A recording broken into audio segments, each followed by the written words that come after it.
ਸਤਿ ਸ਼੍ਰੀ ਅਕਾਲ। Vision Punjab TV ਵੇਖ ਰਹੇ ਹੋ ਤੁਸੀਂ। ਮੈਂ ਸਤਵਿੰਦਰ ਸਿੰਘ ਰੰਧਾਵਾ ਹਰੇਕ ਵਾਰ ਦੀ ਤਰ੍ਹਾਂ ਲੈ ਕੇ ਹਾਜ਼ਰ ਹਾਂ ਜੀ ਸ਼ੋਅ ਵਿਜ਼ਨ ਅਦਾਲਤ।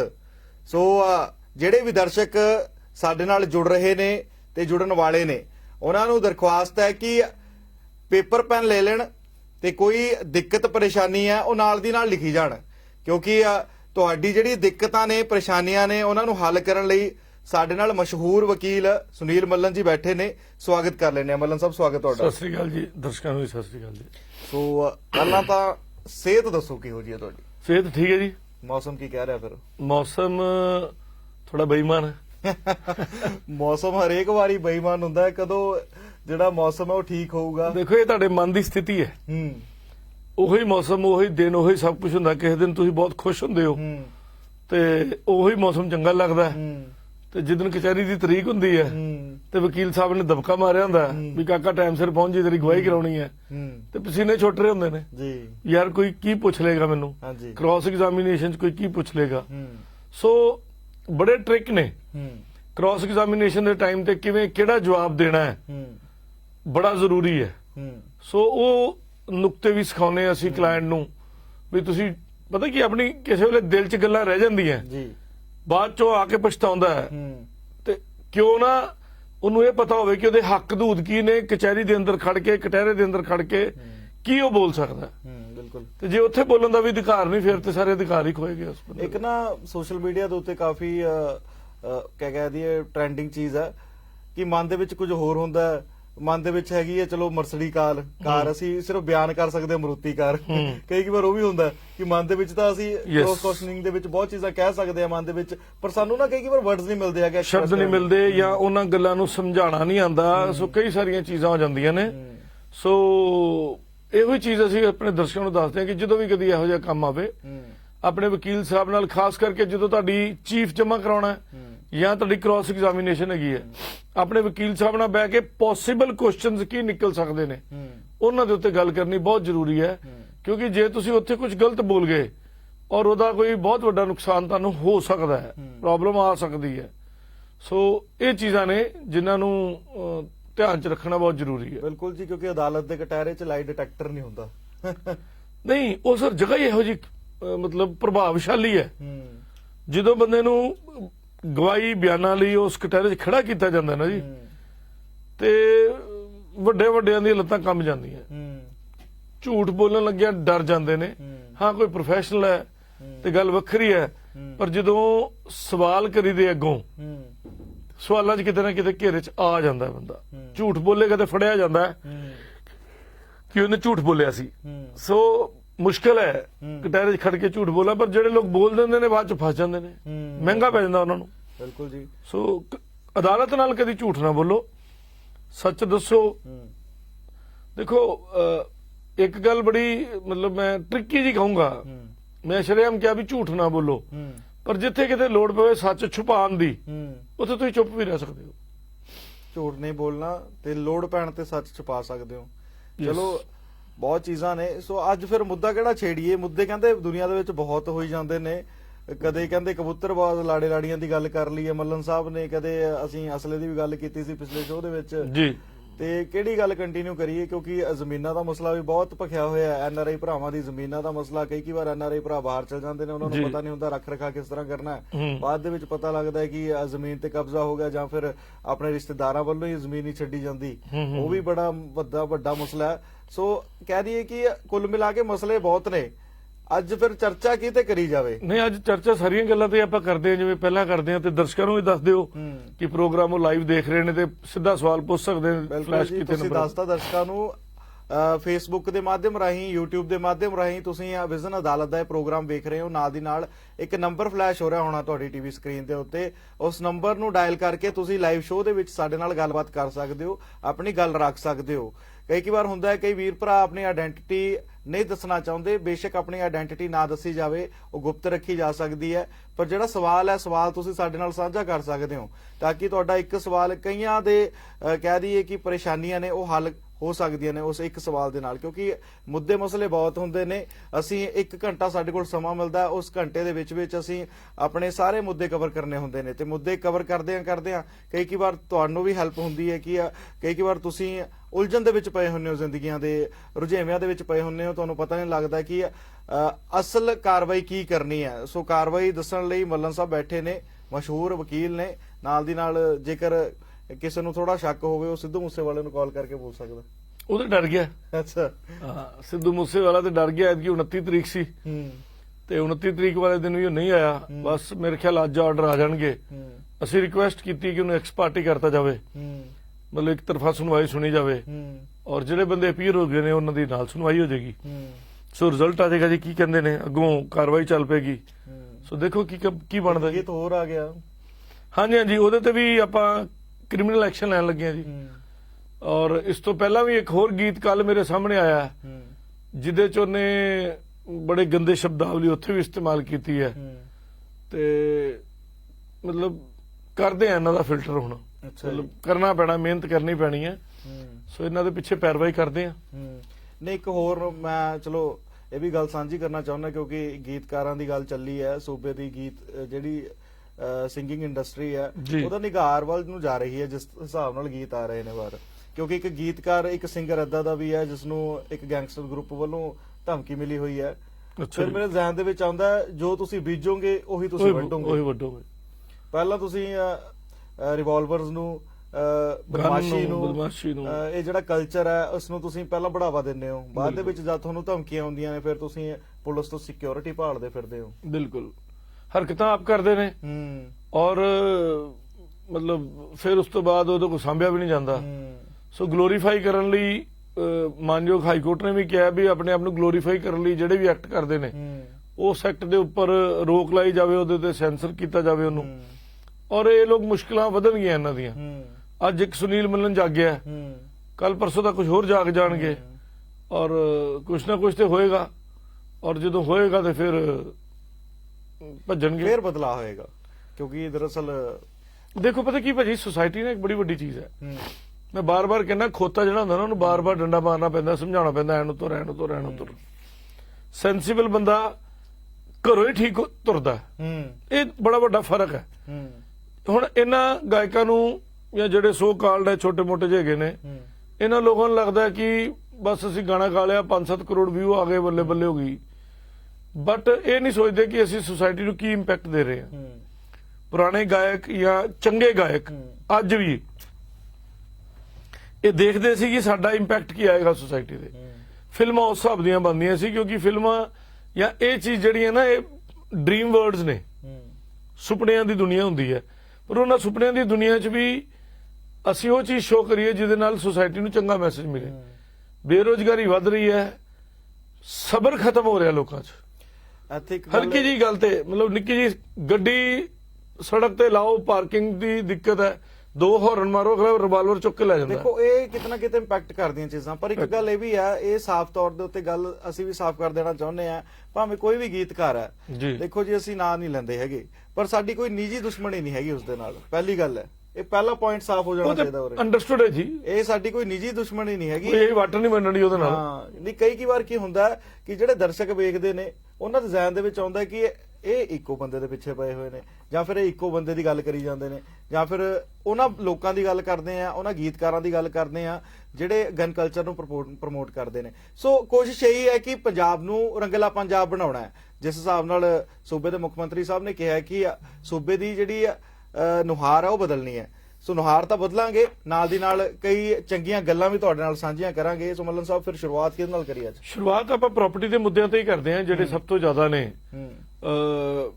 TDS ਨੇ ਔਰ ਇੱਕ ਵਿਸ਼ਵਾਸ ਦੇ ਤੌਰ ਤੇ ਸ਼ੁਰੂਆਤ ਹੁੰਦੀ ਹੈ, ਪਰ ਧੋਖੇ ਨਾਲ, ਕਬਜ਼ੇ ਨਾਲ, ਲੜਾਈ ਨਾਲ, ਕਚਹਿਰੀ ਨਾਲ ਬਦਲਦੇ ਨੇ। ਔਰ ਜ਼ਿਆਦਾਤਰ ਜਿਹੜੇ ਤੁਹਾਡੇ ਰਿਸ਼ਤੇਦਾਰ ਨੇ, ਮੇਰੇ NRI ਭੈਣ ਭਰਾਵਾਂ ਦੇ ਰਿਸ਼ਤੇਦਾਰ ਨੇ ਇੰਡੀਆ 'ਚ, 70-80% ਕਹਿ ਸਕਦਾ ਮੈਂ, ਬੇਈਮਾਨ ਨੇ, ਨੀਤ ਮਾੜੀ ਹੈ। ਔਰ ਮੈਂ ਆਪਣੇ ਸਾਰੇ NRI ਭੈਣ ਭਰਾਵਾਂ ਨੂੰ ਕਹਿੰਦਾ ਕਿ ਵਿਸ਼ਵਾਸ ਕਰਕੇ ਬਿਨਾਂ ਲਿਖਤ ਪੜ੍ਹ ਤੋਂ ਕਿਸੇ ਵੀ ਰਿਸ਼ਤੇਦਾਰ ਨੂੰ, ਭੈਣ ਭਰਾ ਨੂੰ, ਆਂਢੀ ਗੁਆਂਢੀ ਨੂੰ ਕਦੀ ਕੋਈ ਜ਼ਮੀਨ ਜਾਇਦਾਦ ਨਹੀਂ ਦੇਣੀ। ਮੈਨੂੰ ਇੱਕ ਫੋਨ ਆਇਆ, ਉਹ ਵੀਰ ਜੀ ਕਹਿੰਦੇ ਵੀ ਭਾਜੀ ਸਾਡੇ ਗਵਾਂਢ ਸਾਡੇ ਮਤਲਬ ਗਵਾਂਢੀ ਰਹਿੰਦੇ ਸੀ, ਅਸੀਂ ਬਾਹਰ ਆ ਗਏ ਤੇ ਉਹਨਾਂ ਨੇ ਪਹਿਲਾਂ ਸਾਨੂੰ ਸ਼ੁਰੂ 'ਚ ਕਿਹਾ ਵੀ ਅਸੀਂ ਆਪਣੀ ਮੱਝ ਮੁੱਝ ਬੰਨ ਲਿਆ ਕਰੀਏ ਤੁਹਾਡੇ ਵਿਹੜੇ 'ਚ। ਠੀਕ ਹੈ ਜੀ। ਤੇ ਕਿ ਵਿਹੜਾ ਖਾਲੀ ਹੈ, ਅੱਧਾ ਕਿੱਲਾ 'ਚ ਹਵੇਲੀ ਸੀ ਪੁਰਾਣੀ, ਤੇ ਮੈਂ ਕਿਹਾ ਜੀ ਬੰਨ ਲਿਆ ਕਰੋ, ਕੋਈ ਦਿੱਕਤ ਨਹੀਂ। ਕਹਿੰਦੇ ਪਹਿਲਾਂ ਤੇ ਬੰਨਦੇ ਰਹੇ, ਧੀਰੇ ਧੀਰੇ ਜਾ ਕੇ ਵੇਖਿਆ ਉੱਥੇ ਮੰਜੇ ਵੀ ਡਠੇ ਆ। ਅੱਛਾ। ਜਦੋਂ ਗਏ ਕਦੀ ਮੰਜੇ ਡਠਣ ਤੋਂ ਬਾਅਦ ਜਦੋਂ ਕਹਿੰਦੇ ਹੋਰ ਥੋੜੇ ਦੇਰ ਬਾਅਦ ਗਏ, 5-7 ਸਾਲ ਬਾਅਦ ਫੇਰ ਆਏ ਤੇ ਵੇਖਿਆ ਸਾਡੇ ਕਮਰੇ ਦਾ ਤਾਲਾ ਤੋੜ ਕੇ ਤੇ ਸਮਾਨ ਅੰਦਰ ਬੈਠੇ ਨੇ। ਅੱਛਾ। ਤੇ ਅਸੀਂ ਆਬਜੈਕਸ਼ਨ ਕੀਤੀ ਤੇ ਗੁੰਡੇ ਬੁਲਾ ਕੇ ਸਾਨੂੰ ਹੀ ਕੁੱਟਮਾਰ ਕਰਨੀ ਸ਼ੁਰੂ ਕਰਤੀ। ਅੱਛਾ। ਸੋ ਕਹਿੰਦੇ ਵੀ ਹੁਣ ਜਿੱਦ ਤੇ ਇਹੋ ਹੀ ਆ ਵੀ ਆਪਣੀ ਉਹ ਜ਼ਮੀਨ ਵਾਪਸ ਲੈਣੀ ਹੈ। ਕਹਿੰਦੇ ਅਸੀਂ ਉਹ ਆਪਣੀ ਹੋਸ਼ ਵਾਸਤੇ ਸਾਂਭ ਕੇ ਰੱਖੀ ਸੀ ਕਿ ਇਹਦੇ ਨਾਲ ਸਾਡੀ ਇਮੋਸ਼ਨਲ ਅਟੈਚਮੈਂਟ ਸੀ ਵੀ ਇਹਨੂੰ ਨਹੀਂ ਵੇਚਣਾ। ਪਰ ਕਹਿੰਦੇ ਕਰੀਏ ਕੀ, ਕਹਿੰਦੇ ਗੱਲ ਉਹਦੀ 10-15 ਲੱਖ ਦੀ ਨਹੀਂ ਹੈ, ਗੱਲ ਤਾਂ ਇਹ ਹੈ ਕਿ ਜਿਹੜਾ ਸਾਡੇ ਨਾਲ ਧੋਖਾ ਹੋਇਆ ਉਹਦਾ ਕੀ ਹੱਲ ਹੈ। ਹੁਣ ਜਿਹੜਾ ਬੰਦਾ ਇੱਥੇ ਆ ਉਹ ਬੇਈਮਾਨ ਹੋ ਚੁੱਕਾ ਤੇ ਹੁਣ ਪੁਲਿਸ ਪ੍ਰਸ਼ਾਸਨ ਸਾਡਾ ਉਹਨਾਂ ਵਧੀਆ ਹੀ ਨਹੀਂ। ਮੰਤਰੀ ਜਿੰਨੇ ਸੀ, ਪਹਿਲੇ ਮੰਤਰੀਆਂ ਦੀ ਗੱਲ ਕਰਦਾ, ਉਹਨਾਂ ਦੇ ਬਾਰੇ ਤੇ ਮੈਂ ਵੇਖਿਆ ਉਹਨਾਂ ਨੇ ਇੰਡੀਅਨ ਬੰਦੇ ਦੀ ਮਦਦ ਕੀਤੀ। ਕਹਿੰਦਾ ਮੇਰਾ ਵੋਟ ਬੈਂਕ ਤੇ ਇਹ ਹੈ, ਜਿਹੜਾ ਬਾਹਰੋਂ ਆਇਆ ਉਹ ਮੇਰਾ ਵੋਟ ਥੋੜੀ ਪਾਊਗਾ। ਨੰਬਰਦਾਰ ਨੇ ਇੱਕ ਭੈਣ ਜੀ ਆਏ ਸੀ, ਉਹ ਵਿਚਾਰੇ ਨੇ ਵਸੀਅਤ ਬਣਾਉਣੀ ਸੀ ਆਪਣੀ ਮਾਤਾ ਜੀ ਦੀ, ਮੈਨੂੰ ਸੱਦਣ ਦੇ ਸੀ ਇੱਥੋਂ, ਕਹਿੰਦੇ ਵੀ ਵਕੀਲ ਸਾਹਿਬ ਸਾਡੇ ਨੰਬਰਦਾਰ ਨੇ ਮਨਾ ਕਰਤਾ, ਰਿਸ਼ਤੇਦਾਰਾਂ ਨੇ ਮਨਾ ਕਰਤਾ, ਵਸੀਅਤ ਨਹੀਂ ਬਣਾਉਣ ਦੇਣੀ, ਤੇ ਗਲੀ ਗਵਾਂਢ ਨੇ ਵੀ ਮਨਾ ਕਰਤਾ ਕਿ ਅਸੀਂ ਤੁਹਾਡੀ ਗਵਾਹੀ ਨਹੀਂ ਪਾਉਣੀ, ਅਸੀਂ ਦੁਸ਼ਮਣੀ ਥੋੜੀ ਪਾ ਲੈਣੀ ਹੈ। ਤੇ ਮੈਂ ਇੱਥੋਂ ਜਾ ਕੇ ਉਹਨਾਂ ਦੀ ਵਸੀਅਤ ਦਾ ਗਵਾਹ ਬਣਿਆ। ਹੁਣ ਦੱਸੋ ਕੀ ਕਰੋਗੇ? ਦੇਖ ਲਓ ਮਾਹੌਲ ਮਤਲਬ ਕਿੱਦਾਂ ਦਾ ਨਿਘਾਰ ਵੱਲ ਨੂੰ ਜਾ ਰਿਹਾ ਹੈ। ਮਤਲਬ ਸਮਝ ਨਹੀਂ ਆਉਂਦੀ ਪਈ ਕਿ ਦੁਨੀਆ ਕਿਹੜੇ ਪਾਸੇ ਤੁਰਦੀ ਪਈ ਹੈ, ਔਰ ਠੱਗੀ ਮਾਰਨ ਵਾਲੇ ਮਾਰੀ ਜਾਂਦੇ ਪਏ ਨੇ, ਔਰ ਓਪਰਚੁਨਿਟੀ ਲਾਸ ਹੁੰਦਾ ਪਿਆ, ਔਰ ਜਿਹੜੇ ਵਿਚਾਰੇ ਐਨਆਰਆਈ ਭੈਣ ਭਰਾ ਬਾਹਰੋਂ ਆਉਂਦੇ ਨੇ ਮਿੱਥੇ ਸਮੇਂ ਲਈ ਆਉਂਦੇ ਨੇ। ਅੱਛਾ ਮਤਲਬ ਸਾਹਿਬ, ਅਸੀਂ ਪਹਿਲਾਂ ਵੀ ਜ਼ਿਕਰ ਕੀਤਾ ਹੋਣਾ ਕਿ ਕਿੰਨੇ ਕੁ ਸਾਲ ਬਾਅਦ ਜਿਹੜਾ ਮਾਲਕਾਨਾ ਹੱਕ ਇੱਕ ਕਿਰਾਏਦਾਰ ਉਹ ਕਹਿ ਸਕਦਾ ਕਿ ਇਹ ਮੇਰੀ ਜ਼ਮੀਨ ਹੈ, ਮੈਂ ਇੱਥੇ ਰਹਿ ਰਿਹਾ, ਇੰਨੇ ਸਾਲ ਹੋ ਗਏ ਮੈਨੂੰ ਰਹਿੰਦੇ ਨੂੰ, ਮੈਨੂੰ ਮਾਲਕਾਨਾ ਹੱਕ ਦਿੱਤਾ ਜਾਵੇ ਇਸ ਜ਼ਮੀਨ ਦਾ? ਟੈਕਨੀਕਲੀ ਉਹ ਨਹੀਂ ਹੁੰਦਾ। ਅੱਛਾ ਜੀ। ਮਾਲਕਾਨਾ ਹੱਕ ਉਦੋਂ ਹੋ ਜਾਂਦਾ ਹੈ ਜਦੋਂ ਤੁਹਾਡੇ ਕੋਲ ਨਜਾਇਜ਼ ਕਬਜ਼ਾ ਹੋਵੇ ਤੇ ਜਿਹੜੀ ਜ਼ਮੀਨ ਹੈ ਉਹਦਾ ਮਾਲਕ ਨਾ ਹੋਵੇ। ਅੱਛਾ ਜੀ। ਇਹ ਗੱਲ ਯਾਦ ਰੱਖਿਓ। ਮੰਨ ਲਓ ਕੋਈ ਸਾਮਲਾਟ ਜ਼ਮੀਨ ਪਈ ਸੀ ਜਾਂ ਜਿਹਦਾ ਕੋਈ ਨੰਬਰ ਨਹੀਂ ਸੀ ਕਲੀਅਰ, ਉਸ ਜ਼ਮੀਨ ਦੇ ਉੱਤੇ ਜੇ ਕੋਈ ਕਬਜ਼ਾ ਹੋਵੇ ਔਰ ਉਹ ਕਬਜ਼ੇ ਦਾ ਪ੍ਰੂਫ ਹੋਵੇ ਵੈਲਿਡ, ਤੇ ਉਸ ਬੰਦੇ ਨੂੰ later on declaration suit file ਕਰਕੇ ਉਹਦਾ ਮਾਲਕਾਨਾ ਹੱਕ ਸ਼ਾਇਦ ਮਿਲ ਜੇ, ਪਰ ਅੱਜ ਨਵੇਂ ਕਾਨੂੰਨ 'ਚ ਉਹ ਮਾਲਕਾਨਾ ਹੱਕ ਮਿਲਣਾ ਔਖਾ ਹੈ। ਕਿਰਾਏਦਾਰ ਤਾਂ ਕਦੀ ਸੁਪਨੇ 'ਚ ਵੀ ਨਾ ਸੋਚੇ ਵੀ ਉਹ ਮਾਲਕਾਨਾ ਹੱਕ ਲੈ ਜਾਊਗਾ, ਕਿਉਂਕਿ ਟੈਨੈਂਸੀ ਰਾਈਟਸ ਜਿਹੜੇ ਨੇ ਉਹ ਐਨਸੈਸਟਰਲ ਨਾਲ ਸਕਸੈਸ਼ਨ 'ਚ ਜਾਂਦੇ ਨੇ। ਮੇਰੀ ਜ਼ਮੀਨ ਸੀ, ਮੈਂ ਰੈਂਟ ਤੇ ਦਿੱਤੀ ਹੈ, ਮੇਰੇ ਮਰਨ ਤੋਂ ਬਾਅਦ ਮੇਰਾ ਬੱਚਾ ਉਹਦਾ ਮਾਲਕ, ਮੇਰੀ ਵਾਈਫ ਉਹਦਾ ਮਾਲਕ ਬਣ ਹੀ ਗਈ। ਇਸੇ ਤਰ੍ਹਾਂ ਜਿਹੜਾ ਮੇਰਾ ਟੈਨੈਂਟ ਹੈ ਉਹਦੀ ਡੈਥ ਤੋਂ ਬਾਅਦ ਉਹਦੇ ਬੱਚੇ ਬਣ ਗਏ। ਸੋ ਟੈਨੈਂਸੀ ਜਿਹੜੀ ਹੈ ਉਹ ਵੀ ਵਿਰਾਸਤ 'ਚ ਨਾਲ ਜਾਂਦੀ ਹੈ। ਹਾਂ, ਜਦੋਂ ਤੁਸੀਂ ਕਿਰਾਏਨਾਮਾ ਲਿਖਦੇ ਹੋ, ਅੱਜ ਆਪਾਂ ਕਿਰਾਏਨਾਮੇ ਤੇ ਹੀ ਗੱਲ ਕਰਦੇ ਹਾਂ ਭਾਜੀ। ਠੀਕ ਹੈ ਜੀ। ਕਿਰਾਏਨਾਮਾ ਬੜਾ ਇੰਪੋਰਟੈਂਟ ਟੌਪਿਕ ਦਿਮਾਗ 'ਚ ਆ ਗਿਆ। ਹਾਂਜੀ। ਸਾਨੂੰ ਵੈਸੇ 2 ਦਿਨ ਪਹਿਲਾਂ ਪਲਾਨ ਕਰਨਾ ਚਾਹੀਦਾ, ਪਰ ਦਰਸ਼ਕ ਵੀ ਸਾਨੂੰ ਦੱਸ ਸਕਦੇ ਨੇ ਕਿ ਕਿਹੜੇ ਮੁੱਦੇ ਤੇ ਅਸੀਂ ਗੱਲ ਕਰੀਏ। ਬਿਲਕੁਲ, ਅਸੀਂ ਤਾਂ ਮੈਸੇਜ ਕਰ ਸਕਦੇ ਨੇ, ਦਰਸ਼ਕਾਂ ਦੇ ਛੱਡੀ ਹੈ। ਔਰ ਮੈਂ ਵੀ ਦੱਸ ਦਿੰਦਾ ਕਿ ਜਿਹੜਾ ਨੰਬਰ ਅੱਜ ਫਲੈਸ਼ ਹੋ ਰਿਹਾ ਇਹਦਾ WhatsApp ਅੱਜ ਬੰਦ ਹੈ। ਜੇ ਕਾਲ ਕਰਨੀ ਤੇ ਨਾਰਮਲ ਕਾਲ ਕਰਿਓ। ਲਓ ਜੀ, ਕਾਲ ਲਈ ਆਪਾਂ। ਹੈਲੋ, ਸਤਿ ਸ਼੍ਰੀ ਅਕਾਲ ਭਾਜੀ। ਵਧੀਆ ਜੀ, ਕੌਣ ਸਾਹਿਬ ਬੋਲਦੇ?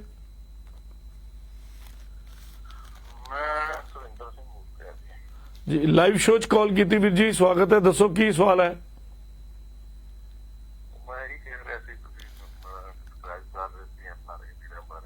ਜੀ ਜੀ।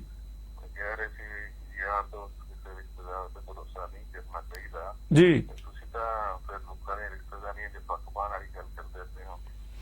ਭਾਜੀ, ਆਪਾਂ ਸਰਕਾਰ ਨੂੰ ਗੱਲ ਕਰੀਏ, ਕੋਈ ਜਿਹੜਾ ਕਾਨੂੰਨ ਬਣਾਵੇ ਜਿਹੜੇ ਐਨਆਰਆਈ ਭੈਣ ਭਰਾਵਾਂ ਦੀਆਂ ਪ੍ਰਾਪਰਟੀਆਂ ਤੇ ਹੋ ਸਕਣ, ਤੇ ਤੁਹਾਨੂੰ ਐ ਵੀ ਲੱਗਦਾ ਤੁਹਾਡੀ ਗੱਲ ਨਾਲ ਲੋਕੀ ਥੋੜਾ ਡਿਸਕਰੇਜ ਹੋਣਗੇ? ਕੀ ਹੋਣਗੇ ਸਰ? ਥੋੜਾ ਜਿਹਾ ਡਿਸਕਰੇਜ ਹੋਣਗੇ ਆਪਣੇ ਰਿਸ਼ਤਿਆਂ ਨੂੰ ਲੈ ਕੇ?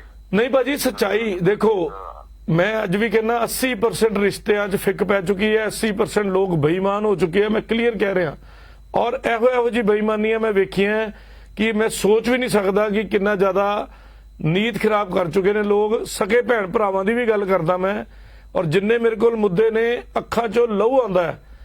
ਔਰ ਡਿਸਕਰੇਜ ਨਹੀਂ ਹੋਣ ਦੀ ਲੋੜ, ਸੱਚਾਈ ਇਹੋ ਹੀ ਹੈ, ਗਰਾਊਂਡ ਰਿਐਲਿਟੀ ਇਹੋ ਹੀ ਹੈ। ਤੁਸੀਂ ਦੇਣਾ ਚਾਹੁੰਦੇ ਹੋ ਲਿਖਤ ਪੜਤ ਕਰੋ ਤੁਸੀਂ ਮੈਂ ਨਹੀਂ ਕਹਿ ਰਿਹਾ, ਤੁਸੀਂ ਗਲਤ ਕਹਿ ਰਹੇ ਹੋ। ਜੀ। ਸੱਚਾਈ ਬਿਲਕੁਲ ਇਹੀ ਹੈ, ਹੂੰ। ਪਰ ਸਾਨੂੰ ਨਹੀਂ ਚਾਹੀਦਾ, ਜਾਂ ਤੁਹਾਨੂੰ ਤੁਸੀਂ ਵੀ ਇਸ ਮੋਟਿਵ ਨੂੰ ਲੈ ਕੇ ਚੱਲਦੇ ਹੋ ਜਾਂ ਪ੍ਰੋਗਰਾਮ ਸ਼ੁਰੂ ਕੀਤਾ ਹੈ ਜੀ। ਕਿ ਆਪਾਂ ਕੋਈ ਐਨਆਰਆਈ ਭਰਾਵਾਂ ਨੂੰ ਲੈ ਕੇ ਸਰਕਾਰ ਕੋਲ ਲੈ ਕੇ ਮਸਲਾ ਜਾਈਏ। ਵੀਰ ਜੀ ਮੈਂ ਇੱਕ ਲਾਅ ਬਣਾ ਕੇ ਉਹਦੇ ਮਤਲਬ ਕਹਿ ਸਕਦੇ ਹੋ ਬੁਲਟ ਮਾਰਕਸ ਬਣਾ ਕੇ ਉਹਦੇ ਵਿੱਚ ਬੜੇ ਦੇਰ ਪਹਿਲਾਂ ਵੀ ਦੇ ਚੁੱਕਾ, ਹੁਣ ਦੀ ਸਰਕਾਰ ਨੂੰ ਵੀ ਮੈਂ ਦੇਣਾ ਹੈ। ਉਹਦੇ ਵਿੱਚ ਇਸ ਤਰ੍ਹਾਂ ਕਿ ਜਿੰਨੀ ਵੀ ਐਨਆਰਆਈ ਭੈਣ ਭਰਾ ਦੀ ਜਿਹੜੀ ਜ਼ਮੀਨ ਹੈ ਇੰਡੀਆ 'ਚ, ਚਾਹੇ ਉਹ ਜ਼ਮੀਨ ਹੈ, ਖੇਤ ਹੈ, ਘਰ ਹੈ, ਕਮਰਸ਼ੀਅਲ ਪ੍ਰਾਪਰਟੀ ਹੈ ਜਾਂ ਇੰਡਸਟਰੀ ਹੈ, ਉਹਨੂੰ ਅਸੀਂ ਸੌਫਟਵੇਅਰ ਦੇ ਵਿੱਚ ਮਾਰਕ ਕਰਾਂਗੇ। ਉਹਦੇ ਵਿੱਚ ਅਸੀਂ ਉਹਨਾਂ ਨੂੰ ਕਿਹਾ ਕਿ ਐਨਆਰਆਈ ਭੈਣ ਭਰਾ ਦਾ email ID, phone number fix ਕਰਾਓ। ਸਾਲ ਬਾਅਦ 2 ਸਾਲ ਬਾਅਦ ਜੇ ਉਹਨੂੰ ਬਦਲਣਾ ਚਾਹੇ ਕੋਈ ਰਜਿਸਟ੍ਰੇਸ਼ਨ ਪ੍ਰੋਸੈਸ ਇਹੋ ਜਿਹਾ ਰੱਖੋ ਤਾਂ ਕਿ ਕੱਲ ਨੂੰ ਮੰਨ ਲਓ ਸੁਨੀਲ ਮੱਲਨ ਨੂੰ ਵੀ ਪਾਵਰ ਅਟਾਰਨੀ ਤੁਸੀਂ ਦਿੱਤੀ ਹੈ ਕਿ ਮੇਰੀ ਇਹ ਪ੍ਰਾਪਰਟੀ ਵੇਚ ਲੈ, ਤੇ ਤੁਹਾਨੂੰ ਪਹਿਲਾਂ ਮੈਸੇਜ ਆਵੇ, ਤੁਹਾਡੇ ਕੋਲ ਅਪਰੂਵਲ ਆਵੇ ਕਿ ਵਾਕਈ ਉਹ ਪਾਵਰ ਅਟਾਰਨੀ ਜੈਨੂਇਨ ਹੈ, ਤਾਂ ਤੁਹਾਡੀ ਚਾਹੇ ਇਲੈਕਟ੍ਰੋਨਿਕਲੀ ਹਾਜ਼ਰੀ ਲੱਗੇ। ਯੂਨੀਕ ਆਈਡੀ ਲਾਈ ਜਾਵੇ। ਯੈਸ, ਕੁਝ ਇਸ ਤਰ੍ਹਾਂ ਦਾ ਅਸੀਂ ਪਲਾਨ ਦਿੱਤਾ ਹੈ ਸਰਕਾਰ ਨੂੰ ਕਿ ਕੋਈ ਇਸ ਤਰ੍ਹਾਂ ਦੀ ਆਈਡੀ ਹੋਵੇ ਜਿਹਦੇ ਤੇ ਤੁਹਾਡੀ ਅਟੈਂਡੈਂਸ ਮਾਰਕ ਹੋਵੇ ਕਿ ਯੈਸ ਤੁਸੀਂ ਇਹਨੂੰ ਯੈਸ ਕੀਤਾ ਸੀ। ਹੁਣ ਜਿਹੜੇ ਚੋਰ ਨੇ ਉਹਨਾਂ ਨੇ ਉਹਦੇ 'ਚ ਵੀ ਕੋਈ ਨਾ ਕੋਈ ਰਸਤਾ ਲੱਭ ਲੈਣਾ। ਸੋ ਖਬਰ ਖਾਸ ਕਰਤਾ ਪਟਵਾਰੀਆਂ ਨੂੰ ਨੱਥ ਪਾਈ ਜਾਓ, ਕਿਉਂਕਿ ਜਿਹੜੇ ਕੰਮ ਹੁੰਦੇ ਨੇ ਪਟਵਾਰੀਆਂ ਤੋਂ ਬਗੈਰ ਤਾਂ ਸਾਨੂੰ ਵੀ ਪਤਾ ਹੁੰਦਾ। ਮੈਂ ਤੁਹਾਨੂੰ ਇੱਕ ਛੋਟਾ ਜਿਹਾ ਕੇਸ ਸੁਣਾਉਣਾ ਭਾਜੀ। ਪਟਵਾਰੀਆਂ ਦੀ ਤੇ ਵਾਰੀ ਬਾਅਦ 'ਚ ਆਉਂਦੀ ਹੈ, ਪਹਿਲਾਂ ਤੇ ਰਿਸ਼ਤੇਦਾਰਾਂ 'ਚ ਆਉਂਦੀ ਹੈ। 2 ਸਕੇ ਭਰਾ ਨੇ ਜੀ, ਫਾਦਰ ਨੇ ਆਪਣੀ ਪ੍ਰਾਪਰਟੀ ਪੈਸਿਆਂ ਨਾਲ ਇੱਕ ਬੇਟੇ ਨੂੰ ਵੇਚੀ ਹੈ ਔਰ ਉਹ ਪੈਸੇ ਲੈ ਕੇ ਉਹਨਾਂ ਨੇ ਬਾਕੀ ਭੈਣ ਭਰਾਵਾਂ 'ਚ ਵੰਡੇ ਹੈ। ਮਤਲਬ 36 ਕਿੱਲੇ ਪੈਲੀ ਦਾ ਮੁੱਲ ਪਾਇਆ। ਡੈਡੀ ਕਹਿੰਦੇ ਵੀ ਪੁੱਤ ਤੁਹਾਡੇ 'ਚੋਂ ਕੋਈ ਇੱਕ ਜਣਾ ਲੈ ਲਵੇ, ਬਾਕੀਆਂ ਨੂੰ ਮੈਂ ਉਹਦੇ ਪੈਸੇ ਦੇ ਦੂੰਗਾ ਕਿਉਂਕਿ ਪੈਲੀ ਵੰਡਾਂਗਾ, ਕਿਉਂਕਿ ਸਾਰੇ ਜਣੇ ਬਾਹਰੋਂ ਬਾਹਰ ਰਹਿੰਦੇ ਨੇ। ਤਾਂ ਵੱਡੇ ਮੁੰਡੇ ਨੇ ਕਿਹਾ ਡੈਡੀ ਮੈਂ ਪੈਸੇ ਦੇ ਦਿੰਦਾ ਜੋ ਬਾਜ਼ਾਰ ਦਾ ਮੁੱਲ ਹੈ।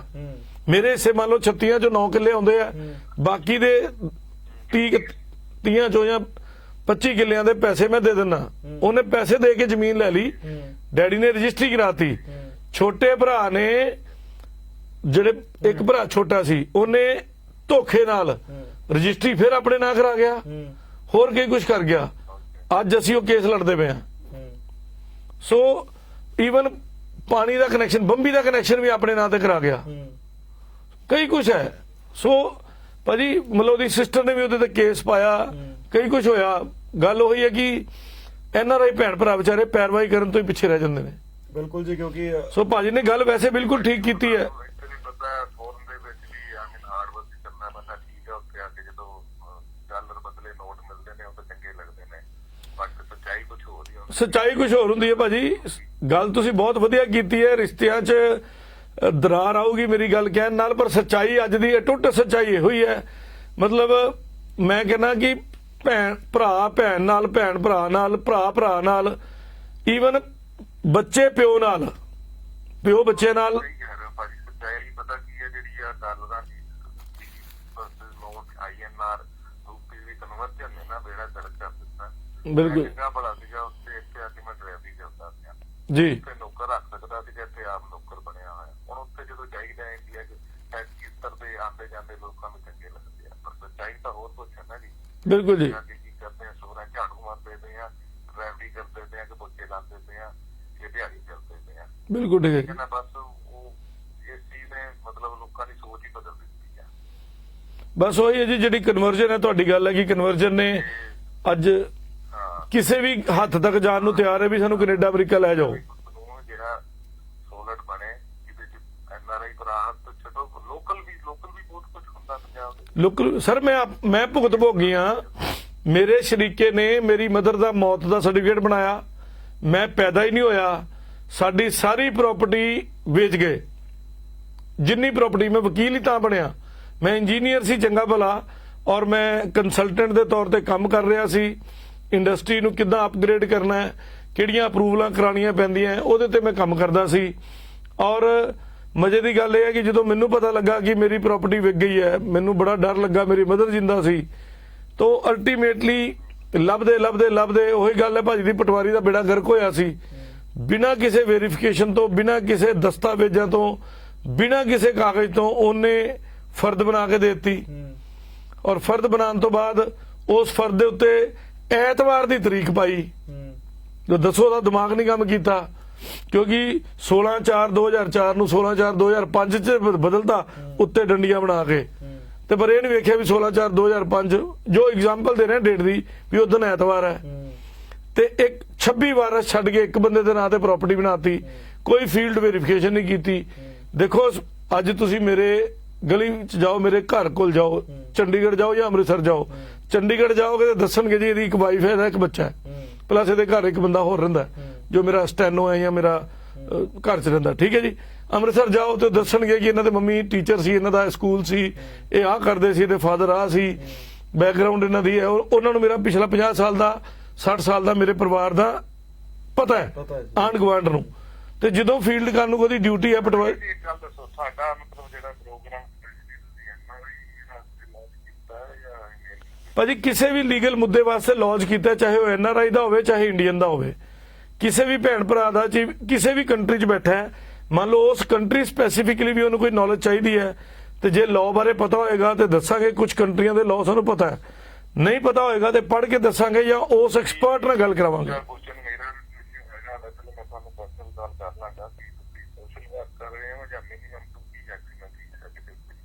ਭਾਜੀ ਆਵਾਜ਼ ਨਹੀਂ ਸੁਣੀ, ਥੋੜਾ ਉੱਚੀ ਬੋਲਿਓ ਪਲੀਜ਼। ਮੈਂ ਕਹਿ ਰਿਹਾ ਤੁਸੀਂ ਸੋਸ਼ਲ ਵਰਕ ਕਰ ਰਹੇ ਹੋ NRI ਵੀਰਾਂ ਵਾਸਤੇ, ਜਾਂ ਚਲੋ ਸੋਸ਼ਲ ਵਰਕ ਤਾਂ ਮੈਂ ਵੀ ਸਮਝਦਾ ਨਹੀਂ ਹੋਣਾ ਜੀ, ਜਦੋਂ NRI ਵਰਡ ਆ ਜਾਂਦਾ ਤੇ ਕੀ ਮਿਨੀਮਮ ਟੂ ਮੈਕਸਿਮਮ ਫੀਸ ਹੈ ਜੀ ਤੁਹਾਡੀ? ਨਹੀਂ ਭਾਜੀ ਡਿਪੈਂਡ ਕਰਦਾ ਹੈ ਕੰਮ ਕੀ ਹੈ, ਕੰਮ ਦੇ ਹਿਸਾਬ ਨਾਲ ਨਹੀਂ ਮੈਂ ਕਹਿ ਰਿਹਾ ਨਾ, ਮੈਂ ਦੱਸ ਰਿਹਾ ਨਾ ਜੀ। ਮੈਨੂੰ ਮੈਕਸਿਮਮ ਪੁੱਛੀ ਹੈ ਜੀ, ਮਿਨੀਮਮ ਤੇ 0 ਹੈ ਜੀ। ਮੈਂ ਕੁਝ ਗਰੀਬਾਂ ਦਾ ਕੇਸ ਫ੍ਰੀ ਵੀ ਲੜਦਾ, ਮੈਨੂੰ ਦਿਖਣਾ ਚਾਹੀਦਾ ਕਿ ਵਾਕਈ ਇਹ ਲੋੜਵੰਦ ਆਦਮੀ ਹੈ, ਉਹਨਾਂ ਲਈ ਮੈਂ ਕਹਿੰਦਾ ਮੈਂ ਗਰੀਬ ਵਾਲੀ ਤਾਂ ਹੀ ਤੁਹਾਨੂੰ ਮੈਂ ਕਹਿੰਦਾ ਫੀਸ ਦੀ ਕੈਟਾਗਰੀ। ਮੈਂ ਦੱਸਣ ਲੱਗਾ ਜੀ, ਜੇ ਕੋਈ ਗਰੀਬ ਆਦਮੀ ਆ ਜਾਏ, ਮੈਨੂੰ ਲੱਗ ਜਾਏ ਕਿ ਵਿਚਾਰੀ ਕੋਈ ਗਰੀਬ ਭਾਂਡੇ ਮਾਂਜਦੀ ਕਿਸੇ ਘਰ ਜਾਂ ਕੋਈ ਲੇਬਰ ਜੌਬ ਕਰਦਾ ਹੈ, ਤੇ ਮੈਂ ਉਹਦਾ ਕੰਮ ਫ੍ਰੀ ਵੀ ਕਰ ਦਿੰਦਾ, ਪਹਿਲੀ ਗੱਲ। ਦੂਜੀ ਗੱਲ, ਲੱਖ ਰੁਪਏ ਦਿਹਾੜੀ ਵੀ ਲੈ ਲੈਣਾ ਜੀ। ਇਹ ਡਿਪੈਂਡ ਕਰਦਾ ਕੰਮ ਕਿਹਦਾ, ਮਿਹਨਤ ਕਿਹਦੀ ਹੈ।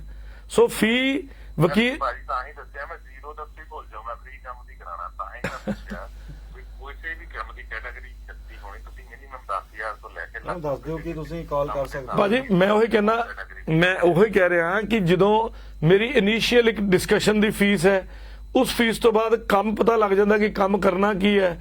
ਮੰਨ ਲਓ ਚੰਡੀਗੜ੍ਹ ਲੋਕਲ ਦਾ ਕੰਮ ਹੈ, ਫੀਸ ਅਲੱਗ ਹੈ, ਲੁਧਿਆਣੇ ਜਾ ਕੇ ਕਰਨਾ ਫੀਸ ਅਲੱਗ ਹੈ, ਦਿੱਲੀ ਜਾ ਕੇ ਕਰਨਾ ਫੀਸ ਅਲੱਗ ਹੈ। ਪਰ ਫੋਰ ਐਗਜ਼ਾਮਪਲ ਕੋਈ ਵੀ ਐਵੇਂ ਨਿਕਮ ਅਮਾਉਂਟ ਤਾਂ ਦੱਸੋ ਤੁਸੀਂ।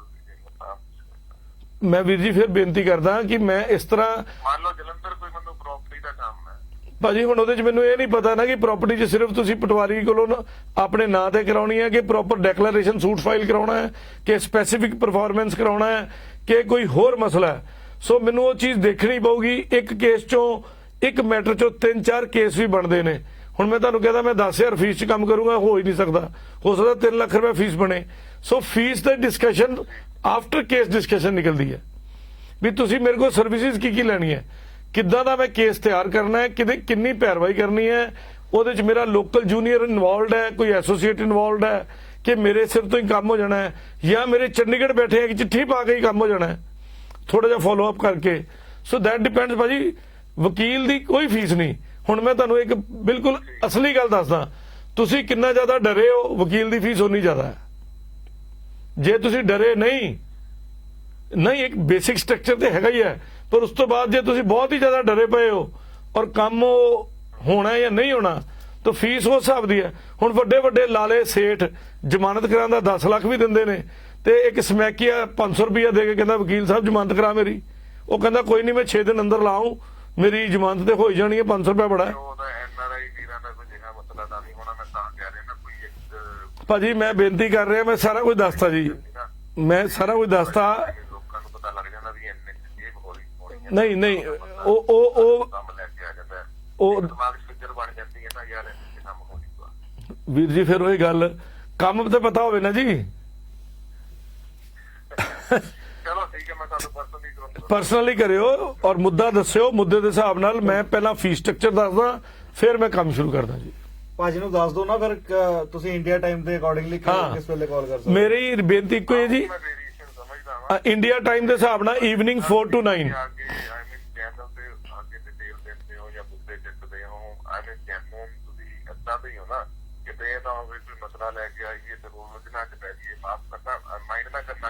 ਬਿਲਕੁਲ ਸੱਚ ਕਹਿ ਰਹੇ ਹੋ ਤੁਸੀਂ ਜੀ। ਸਰ ਇਸ ਤਰ੍ਹਾਂ ਕਿ ਅਸੀਂ ਮਸਲਾ ਸੁਲਝਾਉਣ ਨੂੰ ਬੈਠੇ ਆ। ਹੁਣ ਉਹ ਤਾਣੀ ਕਿੰਨੀ ਕੁ ਵਿਗਾੜ ਕੇ ਲਿਆਇਓ ਤੁਸੀਂ ਸਾਡੇ ਕੋਲ, ਡੋਰ ਦਾ ਪਿੰਨਾ ਕਿੰਨਾ ਕੁਲਝਾ ਕੇ ਲਿਆਇਓ, ਉਹਦੀਆਂ ਗੰਢਾਂ ਕੱਢਣ ਨੂੰ ਕਿੰਨੀ ਦੇਰ ਲੱਗੇਗੀ, ਦੈਟ ਡਿਪੈਂਡ ਜੀ। ਕਈ ਵਾਰੀ ਤੇ ਇੱਕ ਛੋਟੇ ਜਿਹੇ ਚਿੱਠੀ ਨਾਲ ਕੰਮ ਸਰ। ਸੁਲਝਣ ਦੀ ਜਗ੍ਹਾ ਹੋਰ ਨਾ ਉਹਦੀ ਜਾਣ ਤਾਂ ਕਰਕੇ ਦੇਖੋ ਸਰ, ਇਹਦੇ 'ਚ ਵੀ ਤੁਸੀਂ ਵਧੀਆ ਸਵਾਲ ਪੁੱਛੀ ਜਾ ਰਹੇ ਹੋ ਤੇ ਮੈਂ ਵੀ ਤੁਹਾਡੇ ਨਾਲ ਕੰਟੀਨਿਊਟੀ 'ਚ ਰੱਖਾ ਹੋਇਆ। ਹੁੰਦਾ ਕੀ ਹੈ, ਜਦੋਂ ਅਸੀਂ ਕੇਸ ਲੜਦੇ ਆ, ਇਹ ਸੱਚਾਈ ਹੈ ਕਿ ਸਭ ਤੋਂ ਜ਼ਿਆਦਾ ਸੱਚਾਈ ਕਿਹਨੂੰ ਪਤਾ ਹੁੰਦੀ ਹੈ? ਕਲਾਇੰਟ, ਦੋਵਾਂ ਕਲਾਇੰਟਾਂ ਨੂੰ ਪਤਾ ਹੁੰਦਾ ਅਸਲੀਅਤ ਕੀ ਹੈ। ਨਾ ਵਕੀਲ ਸਾਹਿਬ ਨੂੰ ਪਤਾ ਹੁੰਦਾ, ਨਾ ਦੂਜੇ ਵਕੀਲ ਨੂੰ ਪਤਾ ਹੁੰਦਾ, ਨਾ ਜੱਜ ਸਾਹਿਬ ਨੂੰ ਪਤਾ ਹੁੰਦਾ। ਤੇ ਉਹ ਸੱਚਾਈ ਨੂੰ ਬਾਹਰ ਕੱਢਣ ਲਈ ਹੁਣ ਮੈਂ ਬੇਈਮਾਨ ਆ, ਭਾਜੀ ਸੱਚੇ ਨੇ, ਇਹਨਾਂ ਨੇ ਮੇਰੇ ਤੇ ਇਲਜ਼ਾਮ ਲਾਉਣਾ, ਮੈਂ ਕਹਣਾ ਇਹ ਝੂਠੇ ਹੈ, ਮੈਂ ਉਹਦੇ ਦੇ ਉੱਤੇ ਇਲਜ਼ਾਮ ਤੇ ਇਲਜ਼ਾਮ ਮੈਂ ਠੋਕਣੇ ਸ਼ੁਰੂ ਕਰ ਦਿੰਨੇ ਆ, ਉਹਨਾਂ ਨੇ ਮੇਰੇ ਤੇ ਠੋਕਣੇ ਸ਼ੁਰੂ ਕਰ ਦਿੰਨੇ ਆ। ਉਹਨੂੰ ਪ੍ਰੂਵ ਕਰਨ ਲਈ ਵਕੀਲਾਂ ਦਾ ਜ਼ੋਰ ਲੱਗੀ ਜਾਣਾ, ਭਲਵਾਨੀ ਵਕੀਲਾਂ ਦੀ ਹੋਣੀ ਸ਼ੁਰੂ ਹੋ ਜਾਣੀ ਹੈ। ਇਧਰੋਂ ਚਿੱਠੀ ਦੇ, ਉਧਰੋਂ ਚਿੱਠੀ ਦੇ। ਅਸੀਂ ਕੋਈ ਡੰਡਾ ਚੁੱਕ ਕੇ ਮਾਰਨਾ ਤੇ ਹੈ ਨਹੀਂ ਸਿਰ 'ਚ, ਅਸੀਂ ਤੇ ਚਿੱਠੀ ਹੀ ਦੇਣੀ ਹੈ ਨਾ ਵੀ ਆਹ ਪ੍ਰੂਫ ਲਿਆਓ, ਆਹ ਪ੍ਰੂਫ ਲਿਆਓ, ਜਾਂ ਭਾਜੀ ਨੂੰ ਮੈਨੂੰ ਗਲਤ ਸਾਬਤ ਕਰਨ ਲਈ ਸਬੂਤ ਇਕੱਠੇ ਕਰਨੇ ਪੈਣੇ ਆ ਕਿ ਇਹਨੇ ਫਲਾਣੇ ਜ਼ਮਾਨੇ 'ਚ ਫਲਾਣੇ ਦੀ ਜੇਬ ਕੱਟੀ ਸੀ, ਇਹਨੇ ਫਲਾਣੇ ਜ਼ਮਾਨੇ 'ਚ ਫਲਾਣਾ ਕੰਮ ਕਰਿਆ ਸੀ। ਭਾਜੀ ਨੈਕਸਟ ਕਾਲਰ ਆ ਗਏ ਸ਼ਾਇਦ ਲਾਈਨ ਤੇ, ਉਹਨਾਂ ਨੂੰ ਲੈ ਲਈਏ ਅਸੀਂ। ਹੈਲੋ, ਸਤਿ ਸ਼੍ਰੀ ਅਕਾਲ ਜੀ। ਸਤਿ ਸ਼੍ਰੀ ਅਕਾਲ ਭਾਜੀ। ਮੈਂ ਪਤਾ ਕਰ ਰਿਹਾ ਸੀ ਸਾਲ ਤੋਂ ਜਿਹੜਾ ਕੇਸ ਜੰਟ ਚੋਰ ਵਾਲਾ ਚੱਲਿਆ ਸੀ, ਮੁੱਦਾ ਉਹਦਾ ਕੀ ਹੋਇਆ? ਹਾਂ ਜੀ, ਉਹਦਾ ਮੁੱਦਾ ਮੈਂ ਜਵਾਬ ਦੇਣਾ ਜੀ। ਹੋਰ ਕੋਈ ਮੁੱਦਾ? ਹੋਰ ਨਹੀਂ ਕੋਈ? ਹਾਂਜੀ ਲਓ ਜੀ, ਟੀਵੀ ਸਕਰੀਨ ਤੇ ਮੈਂ ਤੁਹਾਨੂੰ ਜਵਾਬ ਦੇ ਦਾਂਗਾ, ਉਹਦਾ ਵੀ ਦੇਣਾ, ਤੇ ਦੂਜਾ ਜਿਹੜਾ ਮੁੱਦਾ ਚੁੱਕਿਆ ਹਰਚਰਨ ਵਾਲਾ, ਉਹਦਾ ਵੀ ਮੈਂ ਜਵਾਬ ਦੇਣਾ ਜੀ ਤੁਹਾਨੂੰ ਹੁਣੇ। ਓਕੇ ਜੀ। ਧੰਨਵਾਦ ਜੀ। ਚਲੋ ਦਰਸ਼ਕਾਂ ਨੂੰ ਪਹਿਲਾਂ ਇਹੋ ਦੱਸ ਦਈਏ ਕਿ ਬੇਅੰਤ ਕੌਰ ਬਾਜਵਾ ਜੀ ਦਾ ਮੈਂ ਨਾਮ ਪਾਇਆ ਮਿਸ਼ਨ ਅੰਤ ਕੌਰ, ਲਵਪ੍ਰੀਤ ਲਾਡੀ ਵਾਲਾ ਕੇਸ ਧਨੌਲੇ ਵਾਲਾ। ਉਹਦੇ ਵਿੱਚ ਰੀਸੈਂਟਲੀ 15 ਕੁ ਦਿਨ ਹੋਏ ਨੇ ਕੈਨੇਡਾ ਦਾ ਲਾਅ ਪੜਨ ਤੋਂ ਬਾਅਦ। ਮੈਂ ਕੈਨੇਡਾ ਦਾ ਲਾਅ ਮੰਗਾਇਆ ਪੂਰਾ, ਉਹ 2000 ਪੇਜ ਦੀ ਕਿਤਾਬ ਹੈ। ਪੜਨ ਤੋਂ ਬਾਅਦ ਮੈਂ ਕੈਨੇਡਾ ਸਰਕਾਰ ਨੂੰ ਇੱਕ ਲੈਟਰ ਲਿਖੀ ਹੈ ਥਰੂ ਇੰਡੀਅਨ ਗਵਰਨਮੈਂਟ ਵੀ, ਕਿ ਕਿਸੇ ਵੀ ਕੰਟਰੀ 'ਚ ਕਿਸੇ ਨੇ ਕ੍ਰਾਈਮ ਕੀਤਾ ਹੋਵੇ ਔਰ ਉਹ ਕੈਨੇਡਾ ਜਾ ਕੇ ਛੁਪ ਜੇ ਜਾਂ ਕੈਨੇਡਾ ਜਾ ਕੇ ਰੈਜ਼ੀਡੈਂਟ ਬਣ ਜੇ, ਉਹਨੂੰ ਕੈਨੇਡੀਅਨ ਕ੍ਰਿਮੀਨਲ ਲਾਅ ਦੀ ਇਸ ਧਾਰਾ ਮੁਤਾਬਕ ਉਹਨੂੰ ਉੱਥੋਂ ਡੀਪੋਰਟ ਕਰਾਇਆ ਜਾ ਸਕਦਾ ਹੈ। ਤੇ ਦੱਸੋ ਕਿ ਤੁਹਾਡੀ CBSA ਨੂੰ ਅਸੀਂ FIR ਦੀਆਂ ਕਾਪੀਆਂ ਭੇਜ ਚੁੱਕੇ ਹਾਂ, ਅਸੀਂ ਸਾਰੀ ਇਨਫੋਰਮੇਸ਼ਨ ਭੇਜ ਚੁੱਕੇ ਹਾਂ। ਇਸ ਲਾਅ ਮੁਤਾਬਕ ਉਹਦੇ ਤੇ ਕਾਰਵਾਈ ਕਿਉਂ ਨਹੀਂ ਕੀਤੀ ਕੈਨੇਡੀਅਨ ਸਰਕਾਰ ਨੇ? ਤਾਂ ਕੈਨੇਡਾ ਸਰਕਾਰ ਦੀ ਡਿਊਟੀ ਬਣਦੀ ਹੈ ਉਹਨੂੰ ਉੱਥੋਂ ਅਰੈਸਟ ਕਰੇ ਤੇ ਇੰਡੀਆ 'ਚੋਂ ਕੇਸ 'ਚ ਵਾਂਟਡ ਹੈ ਉਹਦੇ 'ਚ ਤਿਆਰੀ ਕਰੇ। ਉਸ ਤੋਂ ਇਲਾਵਾ ਉਹਦਾ ਰੈੱਡ ਕਾਰਨਰ ਨੋਟਿਸ ਜਾਰੀ ਹੋ ਚੁੱਕਾ ਹੈ ਕਿ ਜੇ ਉਹ ਕਿਸੇ ਵੀ ਕੰਟਰੀ ਤੋਂ ਦੂਜੀ ਕੰਟਰੀ ਜਾਣਾ ਚਾਹੇਗੀ ਤੇ ਸ਼ਾਇਦ ਉਸੇ ਪੋਰਟ ਤੇ ਅਰੈਸਟ ਹੋ ਜਾਏਗੀ, ਉਸ ਤੋਂ ਬਾਅਦ ਉਹਨੂੰ ਇੰਡੀਆ ਭੇਜ ਦਿੱਤਾ ਜਾਏਗਾ। ਸੋ ਇਸ ਤਰ੍ਹਾਂ ਦੀਆਂ ਜਿਹੜੀਆਂ ਕਾਰਵਾਈਆਂ ਚੱਲ ਰਹੀਆਂ ਨੇ। ਬਾਕੀ ਤੁਸੀਂ ਲੋਕ ਉੱਥੇ ਲੋਕਲ ਬੈਠੇ ਹੋ, ਤੁਸੀਂ ਵੀ ਲੱਭੋ ਕਿਹੜੇ ਸ਼ਹਿਰ 'ਚ ਹੈ, ਕਿਹੜੇ ਉੱਥੇ, ਤੇ ਜਿਹੜੀ ਡਿਟੇਲ ਤੁਹਾਨੂੰ ਚਾਹੀਦੀ ਹੋਵੇ ਮੈਨੂੰ ਪਰਸਨਲ ਤੌਰ ਤੇ ਫੋਨ ਕਰ ਲੈਣਾ, ਤੁਹਾਨੂੰ ਮੈਂ ਦੇ ਦਾਂਗਾ। ਤੇ ਤੁਸੀਂ ਵੀ ਉੱਥੇ ਲੋਕਲ ਪੁਲਿਸ ਨੂੰ ਇੰਟੀਮੇਟ ਕਰ ਸਕਦੇ ਹੋ ਕਿ ਇਸ ਲੜਕੀ ਤੇ ਇਹ ਮਰਡਰ ਦਾ ਚਾਰਜ ਹੈ ਔਰ ਇਹਨੂੰ ਉੱਥੇ ਭੇਜਣਾ ਬਣਦਾ ਹੈ। ਸੋ ਤੁਸੀਂ ਉਧਰੋਂ ਮਦਦ ਕਰੋ। ਮੈਨੂੰ ਵੀ ਮੈਂ ਪਹਿਲਾਂ ਵੀ ਕਈ ਵਾਰੀ ਰਿਕੁਐਸਟ ਕੀਤੀ ਸੀ ਵੀ ਕਈ ਮੈਨੂੰ ਸੱਜਣ ਫੋਨ ਕਰਕੇ ਕਹਿੰਦੇ ਤੁਹਾਨੂੰ ਪੈਸੇ ਭੇਜਣੇ, ਮਤਲਬ ਵੈਸੇ ਹੀ ਖੁਸ਼ੀ ਦੇ ਤੌਰ ਤੇ ਕਿ ਚਲੋ ਤੁਸੀਂ ਇਹ ਕੰਮ ਫ੍ਰੀ ਕਰਦੇ ਪਏ ਹੋ, ਜਿਹੜੇ 4-5 ਕੇਸ ਮੈਂ ਫ੍ਰੀ ਲੜਦਾ ਪਿਆ। ਉਹਦੇ 'ਚ ਵੀ ਮੈਂ ਦੱਸਦਾ ਕਿ ਮੈਨੂੰ ਪੈਸਿਆਂ ਦੀ ਲੋੜ ਨਹੀਂ, ਮੈਨੂੰ ਕਾਨੂੰਨ ਦੀਆਂ ਕਿਤਾਬਾਂ ਲੈ ਕੇ ਤੁਸੀਂ ਦੇ ਸਕਦੇ ਹੋ, ਉਹ ਮੈਂ ਜ਼ਰੂਰ ਐਕਸੈਪਟ ਕਰ ਲੂੰਗਾ, ਪੈਸੇ ਦੀ ਲੋੜ ਨਹੀਂ। ਬਾਕੀ ਕਦੀ ਤੁਸੀਂ ਪਿਆਰ ਨਾਲ ਮੈਨੂੰ ਮਿਲਣਾ, ਮੇਰੇ ਲਈ ਚੀਜ਼ੀ ਲੈ ਆਓ ਛੋਟੀ ਜੀ, ਉਹ ਮੈਂ ਲੈ ਲੂੰਗਾ, ਉਹ ਵੀ ਥੋੜੀ ਜਿਹੀ ਛੋਟੀ ਜਿਹੀ ਹੋਣੀ ਚਾਹੀਦੀ ਚੀਜ਼ੀ ਦੇ ਤੌਰ ਤੇ, ਭਰਾ ਆਪਣੇ ਲਈ। ਸੋ ਪੈਸੇ ਕਰਕੇ ਮੈਂ ਉਹਦੇ ਵਾਸਤੇ ਰਿਕੁਐਸਟ ਹੀ ਕਰੂੰਗਾ ਕਿ ਮੇਰਾ ਮਿਸ਼ਨ ਗਲਤ ਹੋ ਜਾਊਗਾ। ਮੈਂ ਆਪਣੇ ਕੰਮ ਦਾ ਦਸਵੰਧ, ਆਪਣੀ ਪੜ੍ਹਾਈ ਦਾ ਦਸਵੰਧ ਇਹਨਾਂ ਕੰਮਾਂ 'ਚ ਲਾਉਣਾ ਚਾਹੁੰਦਾ। ਜਿਹੜੇ ਲੋੜਵੰਦ ਜਾਂ ਇੱਕ ਮਾਡਲ ਸੈੱਟ ਕਰ ਸਕਦੇ ਨੇ ਕੇਸ, ਉਹਨਾਂ ਦੇ ਉੱਤੇ ਮਿਹਨਤ ਕਰਨਾ ਚਾਹੁੰਦਾ, ਉਹ ਕਰ ਰਹੇ ਆ। ਜੇ ਮੈਂ ਉਹਦੇ 'ਚ ਪੈਸਾ ਲਾ ਲਿਆ ਤੇ ਫਿਰ ਮੇਰਾ ਹਿੱਸਾ ਖਰਾਬ ਹੁੰਦਾ ਹੈ। ਬਿਲਕੁਲ ਜੀ। ਸੋ ਕਈਆਂ ਨੇ ਮੈਨੂੰ ਭੇਜੇ ਵੀ ਹੈ ਪੈਸੇ, ਇਹ ਵੀ ਦੱਸ ਦਿੰਦਾ, ਔਰ ਬੜੀ ਜ਼ਬਰਦਸਤੀ ਵੀ ਕੀਤੀ ਹੈ। ਸੋ ਇੱਕ ਭੈਣ ਜੀ ਨੇ ਮੈਨੂੰ $100 ਪਾਉਂਡ ਭੇਜੇ ਸੀ। ਅੱਛਾ ਜੀ। ਉਹ ਕਹਿੰਦੇ ਪੁੱਤ ਤੂੰ ਮੇਰੇ ਪੁੱਤਰਾਂ ਵਰਗਾ ਹੈ, ਤੇ ਸਮਝ ਲੈ ਮੈਂ ਆਪਣੇ ਪੁੱਤ ਨੂੰ ਦੇਣੀ ਵੀ ਮੇਰਾ ਜੀ ਕਰਦਾ ਪਿਆ ਤੈਨੂੰ ਦੇਣ ਨੂੰ, ਤੇ ਮੈਂ ਉਹਨਾਂ ਦੇ ਪੈਸੇ ਕੈਸ਼ ਕਰਾਏ ਸੀ। ਸੋ ਡਿਪੈਂਡ ਕਰਦਾ ਹੈ ਵੀ ਸਾਹਮਣੇ ਕੀ ਹੈ। ਕੱਲ ਨੂੰ ਕੋਈ ਇਹ ਕਵੇ ਕਿ ਮੈਂ ਉਹਦੇ ਤੋਂ ਗਲਤ ਕੰਮ, ਮਤਲਬ ਮੇਰਾ ਮਨ ਨਾ ਭਟਕੇ, ਹੋ ਜਾਂਦਾ ਕਿ ਬਈ ਮਨ ਨਾ ਭਟਕੇ ਜੀ ਮੇਰਾ, ਸਿੱਧੀ ਜੀ ਗੱਲ ਹੈ। ਚੀਜ਼ਾਂ ਮਤਲਬ ਮੈਂ ਇਹ ਨਾ ਸੋਚਾਂ ਕਿ ਮੈਂ ਇਹੋ ਜਿਹਾ ਕੰਮ ਕਰਾਂਗਾ, ਟੀਵੀ ਤੇ ਆਵਾਂਗਾ, ਤੇ ਲੋਕਾਂ ਕੋਲ ਪੈਸੇ ਲਵਾਂਗਾ, ਨਹੀਂ ਚਾਹੀਦੇ। ਬੜੀ ਬੜੀ ਆਸ਼ੀਰਵਾਦ ਤਾਂ ਚਾਹੀਦਾ ਹੈ। ਔਰ ਇਹ ਕਿਆ ਕਰੋ, ਮਨ 'ਚ ਸਦਬੁੱਧੀ ਆਵੇ ਜਿਹਦੇ ਨਾਲ ਮੈਂ ਸਹੀ ਤਰੀਕੇ ਕੰਮ ਕਰਦਾ ਰਵਾਂ, ਇਮਾਨਦਾਰ ਰਹਾਂ। ਜਿਵੇਂ ਇਸ ਤੋਂ ਪਹਿਲੇ ਵਾਲੇ ਭਾਜੀ ਨੇ ਕਿਹਾ ਸੀ ਵੀ ਜਿੱਦਾਂ ਦੇ ਤੁਸੀਂ ਇੱਥੇ ਟੀਵੀ ਤੇ ਦੇਖਦੇ ਹੋ ਉਦਾਂ ਦੇ ਹੀ ਹੋ, ਉਹ ਸਾਡੇ ਕੈਮਰਾਮੈਨ ਵੀ ਦੱਸ ਸਕਦੇ ਆ। ਉਹ ਨਾ ਦਰਸ਼ਕਾਂ ਦੇ ਜ਼ਿਹਨ ਦੇ ਵਿੱਚ ਬੜਾ ਸਵਾਲ ਆਉਂਦਾ ਹੈ ਕਿ ਕਈ ਵਾਰ ਉਹ ਠੋਕਰਾਂ ਬੜੀਆਂ ਖਾਈਆਂ ਹੋਈਆਂ ਨੇ ਲੋਕਾਂ ਨੇ, ਵੱਖ-ਵੱਖ ਥਾਵਾਂ ਤੇ ਜਾ ਕੇ ਬੜੀਆਂ ਠੋਕਰਾਂ ਖਾਈਆਂ ਨੇ, ਹੱਲ ਨਹੀਂ ਲੱਭੇ ਹੈਗੇ। ਫਿਰ ਅਗਲੇ ਬੰਦੇ ਤੇ ਵਿਸ਼ਵਾਸ ਕਰਨ ਲਈ ਨਾ 100 ਵਾਰ ਸੋਚਣਾ ਪੈਂਦਾ। ਸ਼ਾਇਦ ਇਹੀ ਕਾਰਨ ਹੈ ਕਿ ਲੋਕ ਸਵਾਲ ਜ਼ਰੂਰ ਪੁੱਛਦੇ ਨੇ ਕਿ ਸਾਡਾ ਜਿਹੜਾ ਮਾਮਲਾ ਉਲਝ ਨਾ ਜਾਵੇ। ਭਾਜੀ ਹੁੰਦਾ ਕੀ ਹੈ ਕਿ ਪੈਰਵਾਈ ਕੇਸ 'ਚ ਮੈਂ ਤਾਂ ਲੀਗਲ ਪ੍ਰੋਸੈਸ ਕਰ ਸਕਦਾ, ਜਿਹੜੀ ਪੈਰਵਾਈ ਕਰਨੀ ਹੈ ਨਾ ਉਹਦੇ ਲਈ ਮੇਰੇ ਐਨਆਰਆਈ ਭੈਣ ਭਰਾ ਕੋਲ ਸਮਾਂ ਨਹੀਂ ਹੈ। ਉਹਦੇ ਲਈ ਮੈਂ ਇਹਨਾਂ ਨੂੰ ਸੁਜੈਸਟ ਕਰਦਾ, ਚਾਹੇ ਕੋਈ ਜੂਨੀਅਰ ਐਡਵੋਕੇਟ, ਕਿਸੇ ਸੀਨੀਅਰ ਨੂੰ ਕਹੋ ਮੈਂ ਜੂਨੀਅਰ ਐਡਵੋਕੇਟ ਨੂੰ 5000 ਰੁਪਏ ਮਹੀਨਾ ਪਾਉਂਗਾ, 10000 ਰੁਪਏ ਮਹੀਨਾ ਪਾਉਂਗਾ, ਜਾਂ ਆਉਣ ਜਾਣ ਦਾ ਖਰਚਾ ਦਊਂਗਾ, ਵੀ ਮੈਨੂੰ ਇੱਕ ਪਰਮਾਨੈਂਟ ਬੰਦਾ ਦੇ ਦਿਓ ਜਿਹੜਾ ਮੇਰੇ ਲਈ ਹੁਸ਼ਿਆਰਪੁਰ ਵੀ ਜਾਵੇ, ਡੀਸੀ ਦਫ਼ਤਰ ਵੀ ਜਾਵੇ, ਜਿੱਦਣ ਲੋੜ ਪਵੇ, ਟੈਕਸੀ ਦੇ ਪੈਸੇ ਦਊਂਗਾ। ਸੋ ਇੱਥੇ ਐਡਵੋਕੇਟ ਮਿਲ ਜਾਣਗੇ, ਉਹ ਬੰਦਾ ਸਾਡੀ ਨਜ਼ਰ 'ਚ ਕੰਮ ਕਰੇਗਾ। ਪੈਰਵਾਈ ਅਸੀਂ ਕਰਾ ਰਹੇ ਹਾਂ ਲੀਗਲ, ਫਿਜ਼ੀਕਲ ਦੌੜ ਭੱਜ ਉਹ ਕਰ ਸਕਦਾ ਤੁਹਾਡੇ ਲਈ। ਪਰ ਜਦੋਂ ਤੁਸੀਂ ਇੱਕ ਵਕੀਲ ਨੂੰ ਹੀ ਸਾਰਾ ਹੁਣ ਮੈਨੂੰ ਹੀ ਕਹਿ ਦੇਣ ਕਿ ਹੁਸ਼ਿਆਰਪੁਰ ਜਾ ਕੇ ਕੇਸ ਲੜ, ਮੈਂ ਹਰ ਪੇਸ਼ੀ ਤੇ ਨਹੀਂ ਜਾ ਸਕਦਾ, ਕਿਉਂਕਿ ਮੇਰੇ ਕੋਲ ਚੰਡੀਗੜ੍ਹ 'ਚ ਵੀ ਕੰਮ ਹੈ, ਮੇਰਾ ਬੇਸ ਚੰਡੀਗੜ੍ਹ ਹੈ। ਨੋ ਡਾਊਟ ਮੈਂ ਹੁਸ਼ਿਆਰਪੁਰ ਜਾਣਾ, ਪਰ ਇੱਕ ਡੇਟ ਤੇ ਜਾਊਂਗਾ, ਮੇਜਰ ਡੇਟ ਤੇ, ਔਰ ਉੱਥੇ ਕੰਮ ਕਰਕੇ ਆਊਂਗਾ। ਹੁਣ ਮੈਂ ਕੀ ਕਰਦਾ, ਹੁਸ਼ਿਆਰਪੁਰ 'ਚ ਇੱਕ ਜੂਨੀਅਰ ਐਡਵੋਕੇਟ ਜਿਹੜਾ ਫਰੈਸ਼ਰ ਹੈ ਉਹਨੂੰ ਨਾਲ ਰੱਖ ਲੈਣਾ, ਜਾਂ ਇੱਕ ਮਤਲਬ ਆਪਣੇ ਬਰਾਬਰ ਦਾ ਬੰਦਾ ਆਪਣੇ ਤੋਂ ਸੀਨੀਅਰ ਰੱਖ ਲੂੰਗਾ। ਉਹਨੂੰ ਈਗੋ ਆ ਜਾਂਦੀ ਹੈ ਕਿ ਹਾਂ who are you to guide ਮੀ।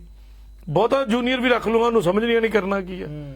ਸੋ ਇੰਟਰਮੀਡੀਏਟਰੀ ਜਿੰਨੇ 2-3-4 ਸਾਲ ਦੀ ਪ੍ਰੈਕਟਿਸ ਕਰ ਲਈ ਹੋਵੇ ਤੇ ਆਪਾਂ ਉਹਦੇ ਨਾਲ ਫਿਰ ਲਾਇਸੈਂਸ ਕਰਦੇ ਆ, ਫਿਰ ਈਮੇਲ ਖੇਡ ਲੈਂਦੇ ਆ, ਲੋਕਲ ਬੈਠਾ ਉਹ ਪੈਰਵਾਈ ਕਰ ਲੈਂਦਾ, ਉਹਦੇ ਪੈਸੇ ਉਹਦੇ ਅਕਾਊਂਟ 'ਚ ਪਾਣੇ ਸ਼ੁਰੂ ਕਰ ਦਿੰਦੇ ਆ ਤੇ ਕੰਮ ਹੋ ਜਾਂਦਾ। ਮੇਜਰ ਡੇਟ ਤੇ ਆਪਾਂ ਚਲੇ ਜਾਂਦੇ ਜਿੱਦਣ ਬਹਿਸ ਹੈ ਜਾਂ ਜਿੱਦਣ ਕੁਝ ਵੀ ਹੈ। ਸੋ ਉਹ ਹੋ ਜਾਂਦਾ ਕੰਮ, ਤਾਂ ਰਲ ਮਿਲ ਕੇ ਕੰਮ ਚੱਲ ਸਕਦਾ। ਬਟ ਇਕੱਲੇ ਵਕੀਲ ਸਾਹਿਬ ਕੁਝ ਵੀ ਨਹੀਂ ਕਰ ਸਕਦੇ। ਹੁਣ ਮੈਂ ਆਪਣੇ ਪਰਸਨਲ ਕੇਸ ਜਿਹੜੇ ਮੇਰੇ ਪ੍ਰਾਪਰਟੀ ਦੇ ਦਿੱਲੀ ਲੜਦਾ ਪਿਆ, ਦਿੱਲੀ ਮੈਂ ਉੱਥੇ ਵਕੀਲ ਸਾਹਿਬ ਨਾਲ ਰੱਖੇ ਆ।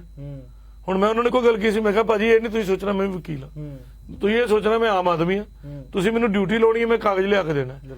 ਜ਼ਿੰਦਗੀ 'ਚ ਮੇਰੇ ਉਸਤਾਦ ਨੇ ਵੀ ਮੈਨੂੰ ਸਮਝਾਇਆ ਸੀ, ਪੁੱਤਰ ਆਪਣਾ ਕੇਸ ਆਪ ਨਾ ਲੜੀ, ਕਿਉਂਕਿ ਹੋਏਗਾ ਕਿ ਮੈਂ ਕਿਤੇ ਨਾ ਕਿਤੇ ਇਮੋਸ਼ਨਲ ਹੋ ਜਾਵਾਂਗਾ, ਕੋਰਟ 'ਚ ਮੈਂ ਗਲਤ ਬੋਲ ਪਾਵਾਂਗਾ, ਹੁੰਦਾ ਹੈ ਭੜਕ ਜਾਵਾਂਗਾ, ਉਹ ਕੰਟੈਂਪਟ ਹੋ ਸਕਦੀ ਹੈ ਜਾਂ ਕਿਸੇ ਹੋਰ ਪਾਸੇ ਜਾ ਸਕਦਾ।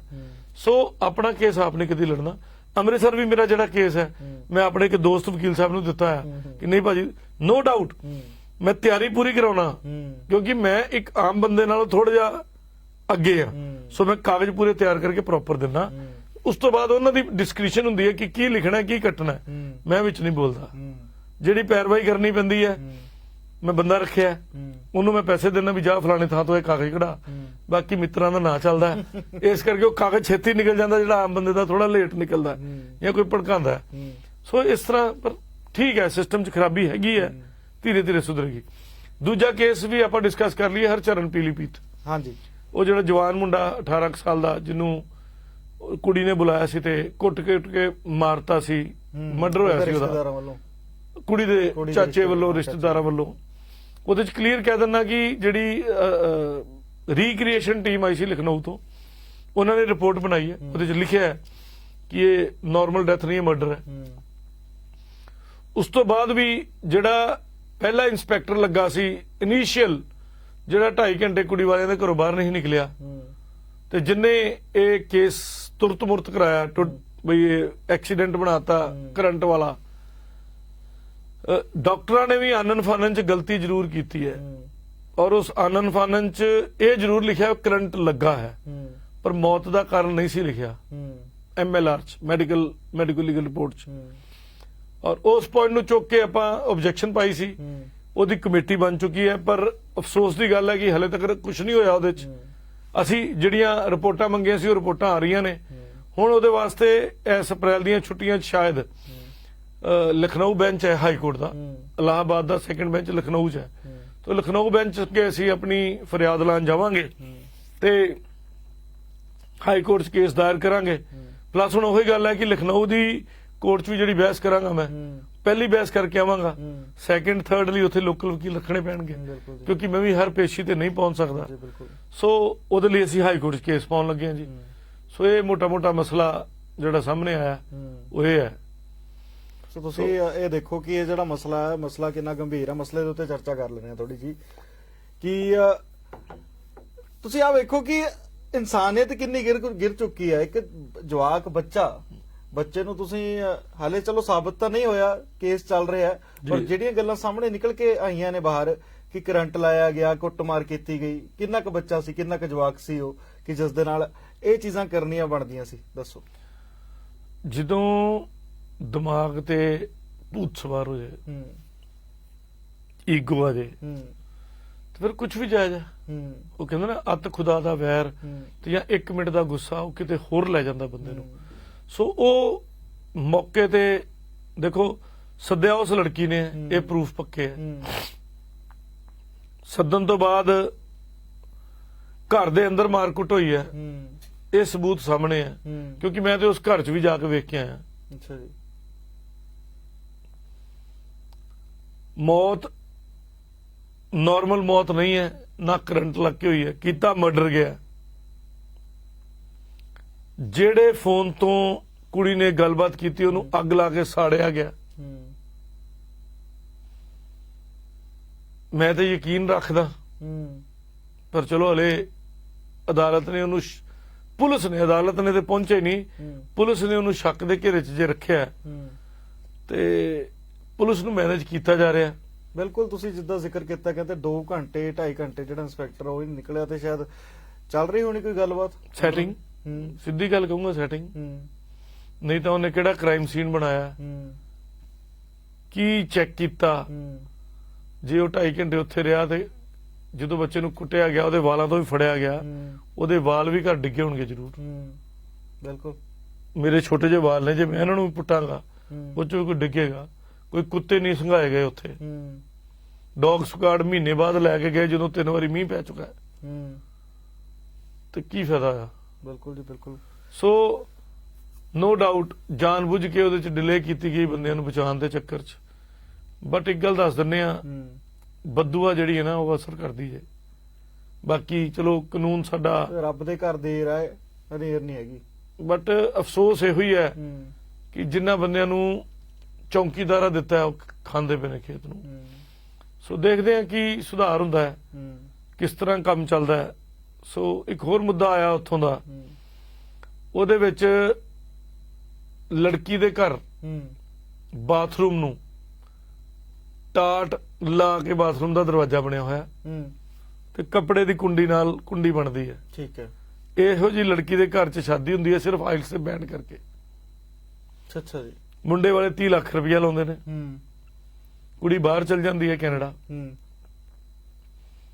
ਜਾਣ ਤੋਂ ਬਾਅਦ ਮੁੰਡੇ ਨੂੰ ਇਗਨੋਰ ਕਰਦੀ ਹੈ ਐਜ਼ ਯੂਜ਼ੁਅਲ। ਮੁੰਡਾ ਕਹਿੰਦਾ ਆਈ ਲਵ ਯੂ, ਤੇ ਕਹਿੰਦੀ ਮੈਨੂੰ ਨਹੀਂ ਕਹਿਣਾ ਆਉਂਦਾ। Very good.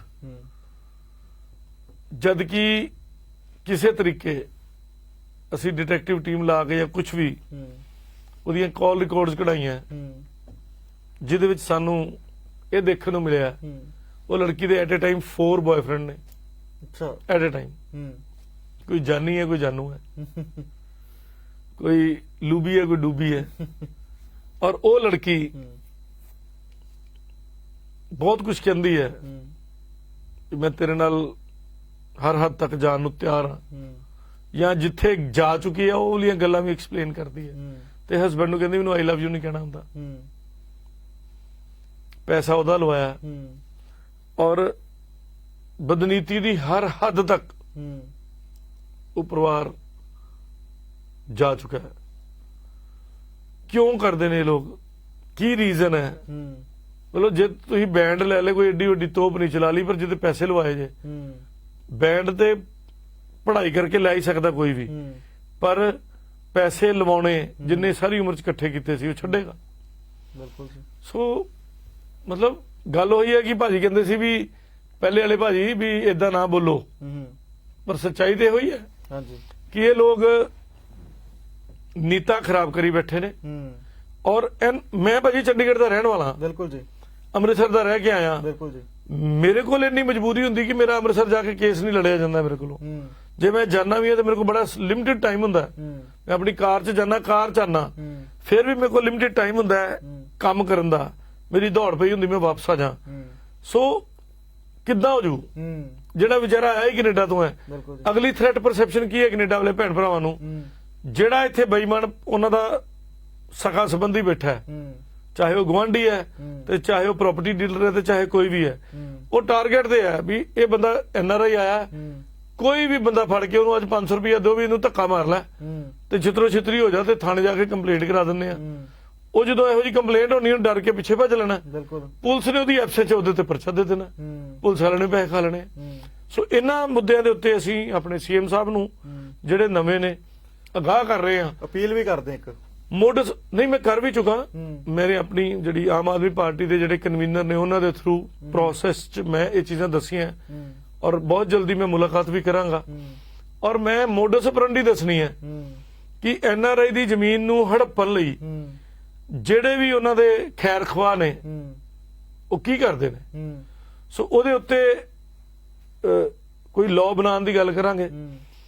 ਪੁਰਾਣੀ ਜਿਹੜੀ ਕਾਂਗਰਸ ਸਰਕਾਰ ਸੀ ਉਸ ਵੇਲੇ ਵੀ ਅਸੀਂ ਮੈਂ ਇੱਕ ਪੂਰਾ 7 ਪੇਜਾਂ ਦਾ ਲੈਟਰ ਬਣਾ ਕੇ ਦਿੱਤਾ ਸੀ ਬਈ ਜਿਹੜਾ ਭਾਜੀ ਨੇ ਕਿਹਾ ਕਿ ਉਹਨਾਂ ਦੀਆਂ ਪ੍ਰਾਪਰਟੀਆਂ ਨੂੰ ਰਾਖਵੀਆਂ ਕਿਵੇਂ ਰੱਖੀਏ ਜਾਂ ਪਟਵਾਰੀ ਦੇ ਚੈੱਕ ਪੁਆਇੰਟ ਕੀ ਲਾਈਏ।